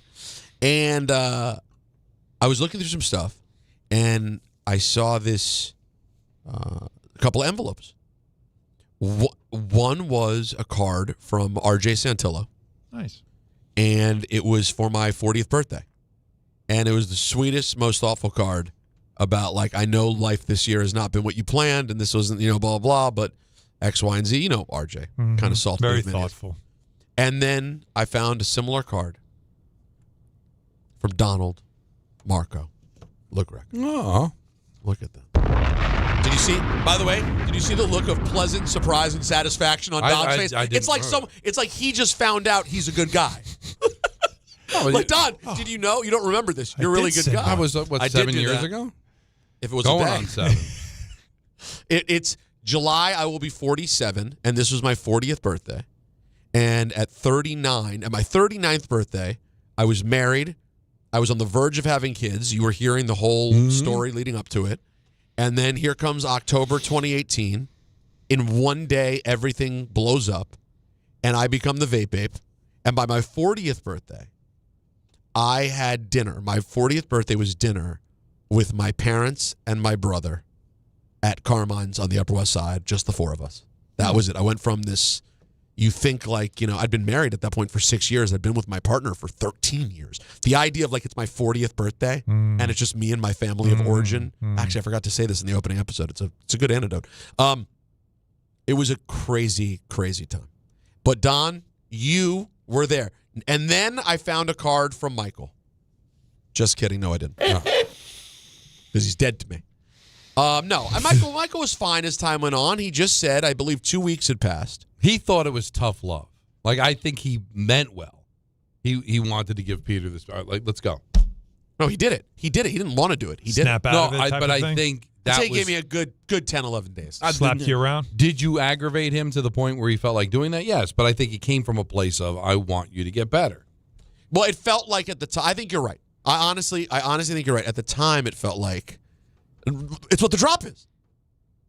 It's yo monkey boy. You need to make the funny so the people go laugh time. Okay, that's what that was. Little yo monkey boy. He wanted me to jump up and make the jokey so the people go laugh time.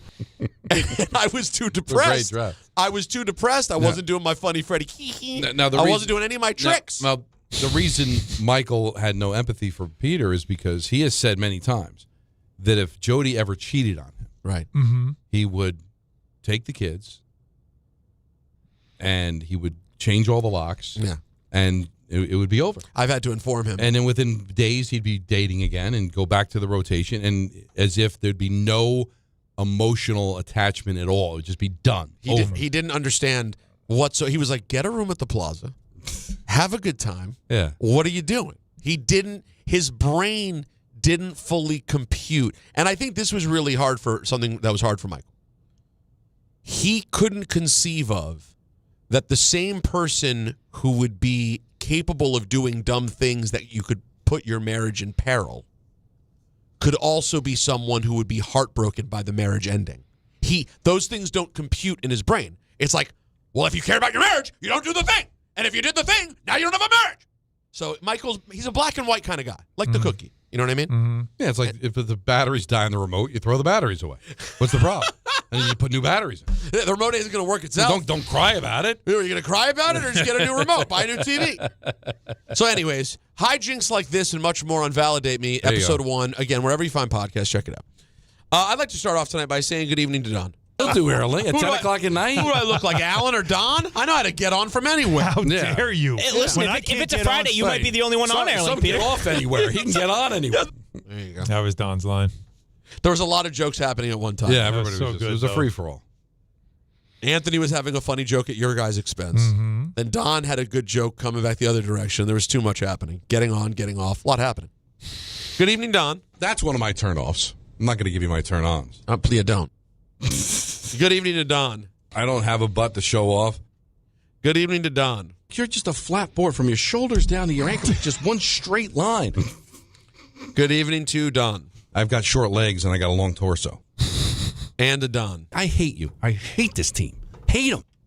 And to Alan. And 12 freestanding paint centers. Clean day. Well, Clean day.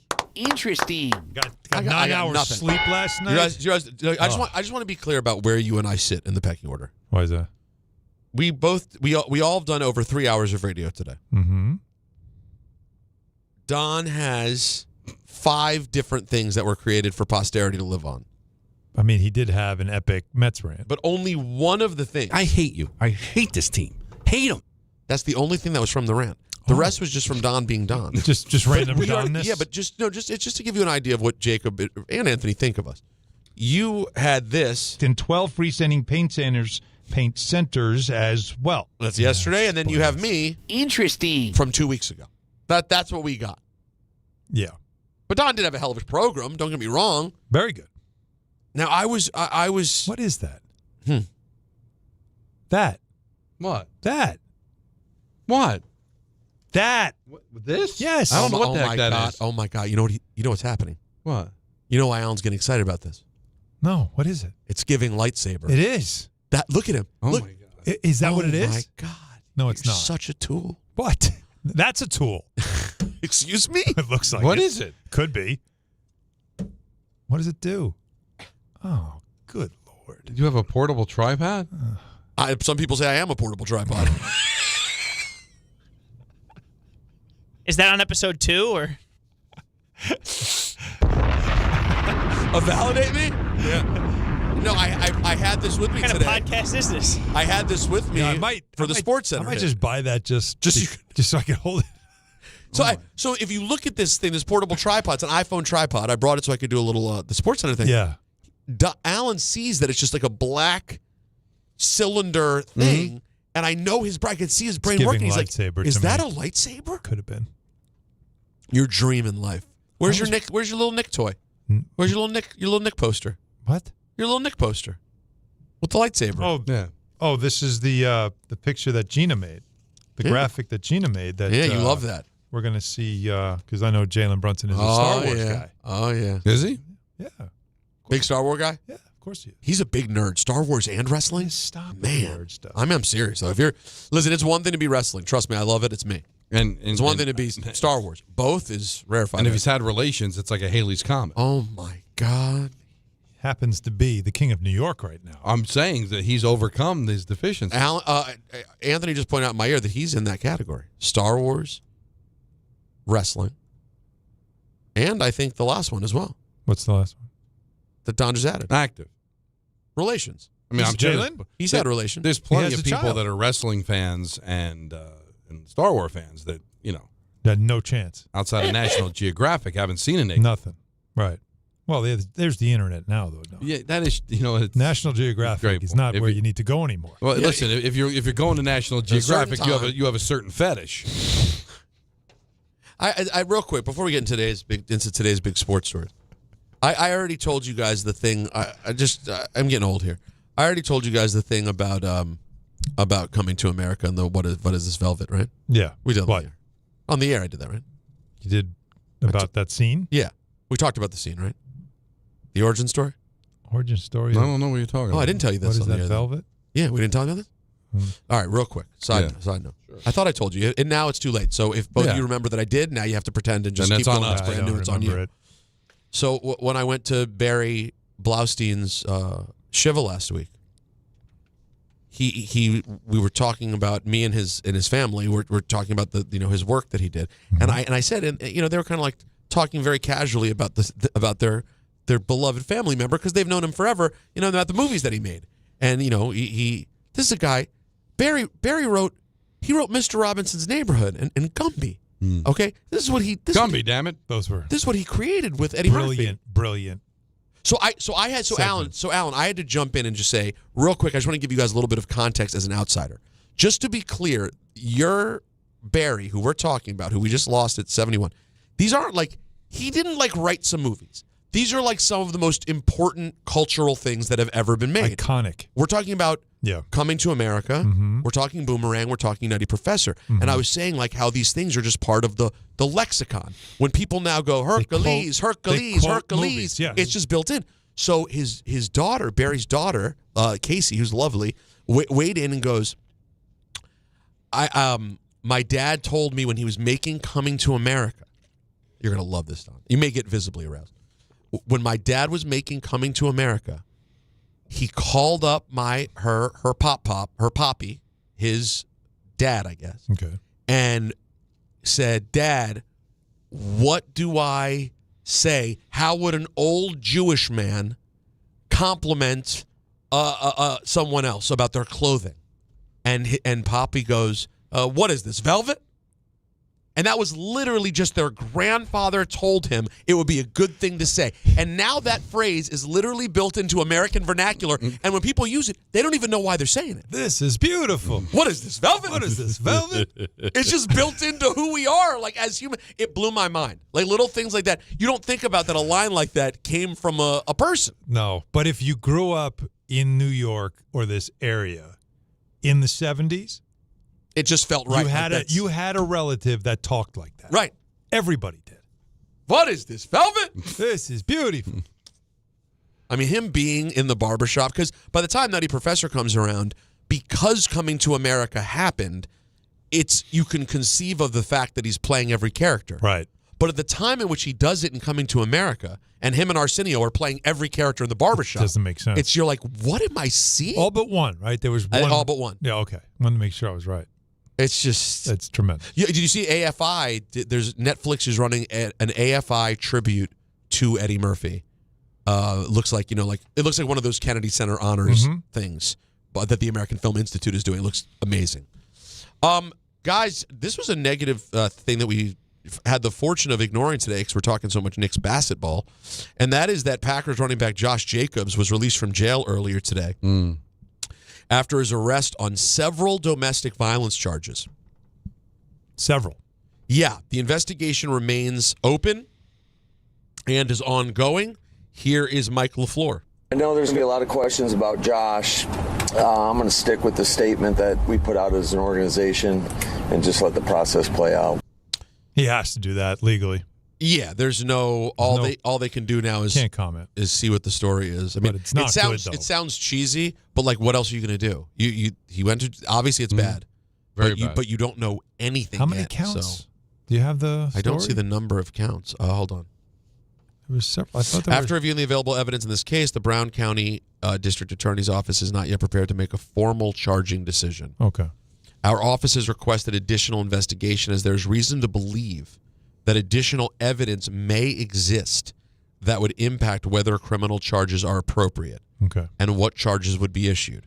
Mr. Jacobs will be released from custody at this time, and a final charging decision will be made by our office. That's very interesting because that's different than what an earlier story I thought I saw that it was like, and again, a lot of it is accusations and all that other Well, that's what it is. He's been accused of doing things, and now they got to just prove whether it's true. But maybe something was in the accusation. Yeah, that's it's four misdemeanor charges. But maybe there was something in the story that if they were to find it, it would show some level of truth to the. Yeah, he was booked on charges of battery, domestic abuse, disorderly conduct, which includes domestic abuse, strangulation, and suffocation, and intimidation of a victim. The strangulation and suffocation charge is a felony. The other charges are misdemeanors. But they haven't made any official, right? They haven't charged yet? Apparently not. This is still accusation. Okay. Not good. File it all under not what you want in the off season. Or in general. So, yeah, investigation's still ongoing. Now, to some more mundane, special teams player Irv Charles is heading from the Jets to the Seahawks, which is basically the equivalent of breaking up with a sewer rat to date Kendall Jenner. Right, the rat that was dragging the slice of pizza down the stairs. Pizza rat. You broke up with Pizza Rat, and now you are with Pamela Anderson, and traded for a 2028 conditional 7th round pick. Is that as close to just go ahead and just go as you can get? Like, honestly, in sports, is there more of a come on, just you know what? We're all just moving on than a conditional 7th round pick in football? Well, he blew out his knee last year, right? So this is the equivalent of we're all set we here. Really don't have a use, and they could use some wide receiver depth. Yeah. So the next step is you're being released. Yeah, right. Yeah, he's recovering from, I believe, ACL. So, all right. Speaking of recovering, that's exactly what Mike Vrabel's trying to do in some ways. And can't we all just move on? He does. Well, this might be the longest period of time we've gone without news. Without mentioning him, yeah. Well, now they have Right. OTAs. He's got to talk again. Well, What do you think the picture or video that we'll get in the next 2 or 3 days will be? Coming. Oh boy. I'll give you guys time to marinate on what that will be. I would say that in the Michael Jackson documentary that comes out next week, June 3rd, new Michael Jackson doc. There's now a doc about the trial. It's about his trial. Oh boy. It looks very interesting. A 3-part series. I believe that in the movie, in the jurors box, I believe it's 1995. In the jurors box, you will see that Vrabel and Diana were together. In the jurors box? Yeah, 31 years ago. Out in the open like that? No. And by the way, she was 11. Yeah. He was 15. So all right. So the story goes, they've known each other a long time. He just keeps going further and further back. All right, here's Mike Vrabel. Does he anticipate missing any football activity? I mean, I can only tell you I'm going to be there today, but I can't tell you anything other than I'm going to be out there today in full force. And I mean that because who knows what's going to come up. I'm not even, anything could happen. And so I'm going to focus on today, but in the excitement that we've had and that we've built so far, and the conditioning that we've tried to incorporate into our practices and the weightlifting and all the things that are critical. Now this is the football stuff. Wait a minute. What does he mean? Who knows what's going to come up? We were just talking about what's the next picture. He's telling you. So, didn't he just tell you? Hold on, let's listen again. I want to listen again. All right. I want to listen again. And by the way, the documentary is about the 2005 trial. I apologize. Oh, okay. Does look very good. You were just 10 years old. I was 10 years old. It's quick. Time flies. All right, so again, the question to Patriots coach Mike Vrabel. Does he anticipate missing any football activity? I mean, I can only tell you I'm going to be there today, but I can't tell you anything other than I'm going to be out there today in full force. And I mean that because who knows what's going to come up. I'm not even, anything could happen. And so I'm going to focus on today. But that is an insane answer. It's almost like he kind of knows. Kind of. Something else is out there, and they're trying to keep it from getting out. But what's the motivation of saying that? You never know. Unless he just knows you know what it is? happen. He knows the Michael doc was dropping next week. That's what it is. No, he must know for a fact that something else is coming out. No. And he doesn't know how the Patriots are going to deal with it. If hold on. If he doesn't know that, Don, if he doesn't know anything, and that was his answer, it is the equivalent of a cheating husband who his wife knows nothing gets home, and his wife goes, "Hey, honey, why are you late from work?" He goes, well, I wasn't cheating with Sarah. Yeah. I mean, that would be the answer that he just gave would have been revealing so much more information than he needed to reveal, unless he knows there's something else. That was crazy. He also answered a question. I have one. I got more for you. Thing about balancing family. Here you go.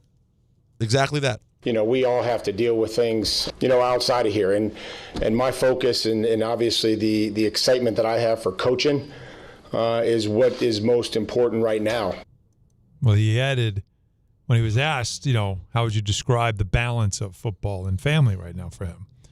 He said, really good. I appreciate that my family is great. I love Jen, his wife. I love our boys. I love my personal friends. So I love Lamp. Named her by name. Do you really love Lamp? Yeah.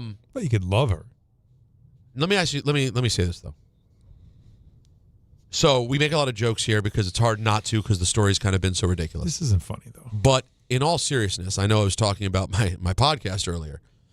When I heard about this story, and I certainly was never involved in anything to this level of drama or deep situation. I didn't experience anything like this. However, we don't know exactly what happened here, right? In terms of we don't know what anyone's hope or intentions or feelings. We can all make our assumptions. And people hear these stories and they go, oh, kind of like what I was saying about Michael being very black and white. Oh, we see this story. This must mean you don't care about your spouse. Mm-hmm. This must mean you don't care about your family. Mm-hmm. We really don't, as a society, think people are messed up. People have issues. People make terrible mistakes. People hurt people they love. All of these things happen. I'm saying all of that to say that all the jokes aside, I'm sure he does love his family. And you saw me as Vape Ape trying to do radio. If he does love his family and want to keep his family together, it is going to be incredibly hard. Managing 53 men. Here's Vrabel on the work-life balance, but think about that. If you want to keep your life together, anyone who's ever been through anything like this, betrayal, the amount of emotional toll it will take at home is just... Again, I appreciate my family is great. I love Jen. I love the boys. I love, my personal friends. And then, this spring is focused on really the coaching staff, the players, more importantly than the coaching staff. But I just, seeing the coaches in the second year, how smooth the conversations are. See how fast he turns the conversation away. But I hear a guy who sounds pretty broken up. No. You're right that when we get closer to July, it's going to be really hard for him to be away for the amount of time that he has to be away, that a head coach has to be in the facility while also managing a marriage, which I would think whatever they're going to figure out needs to be figured out. But talking about not being able to be there, what else could they find out that could jeopardize his job? That's I can think of one thing. Or that can make him walk away. Anyways, all things, unfortunate that we'll have to keep our eye on. Of course, that's ENN, brought to you by Fanatics Fest. Fanatics Fest, it's back at the Javits, July 16th and 19th. So many incredible stars will be there. You don't want to miss it. FanaticsFest.com. All right, back at it tomorrow. Full frontal tomorrow. We've got a full show because the Mets are off. So back with you tomorrow at 3. Enjoy the Mets and the Reds, and we will talk to you again tomorrow on Don, Hahn, and Rosenberg, ESPN New York. The New York Knicks, the NBA Finals. Finally.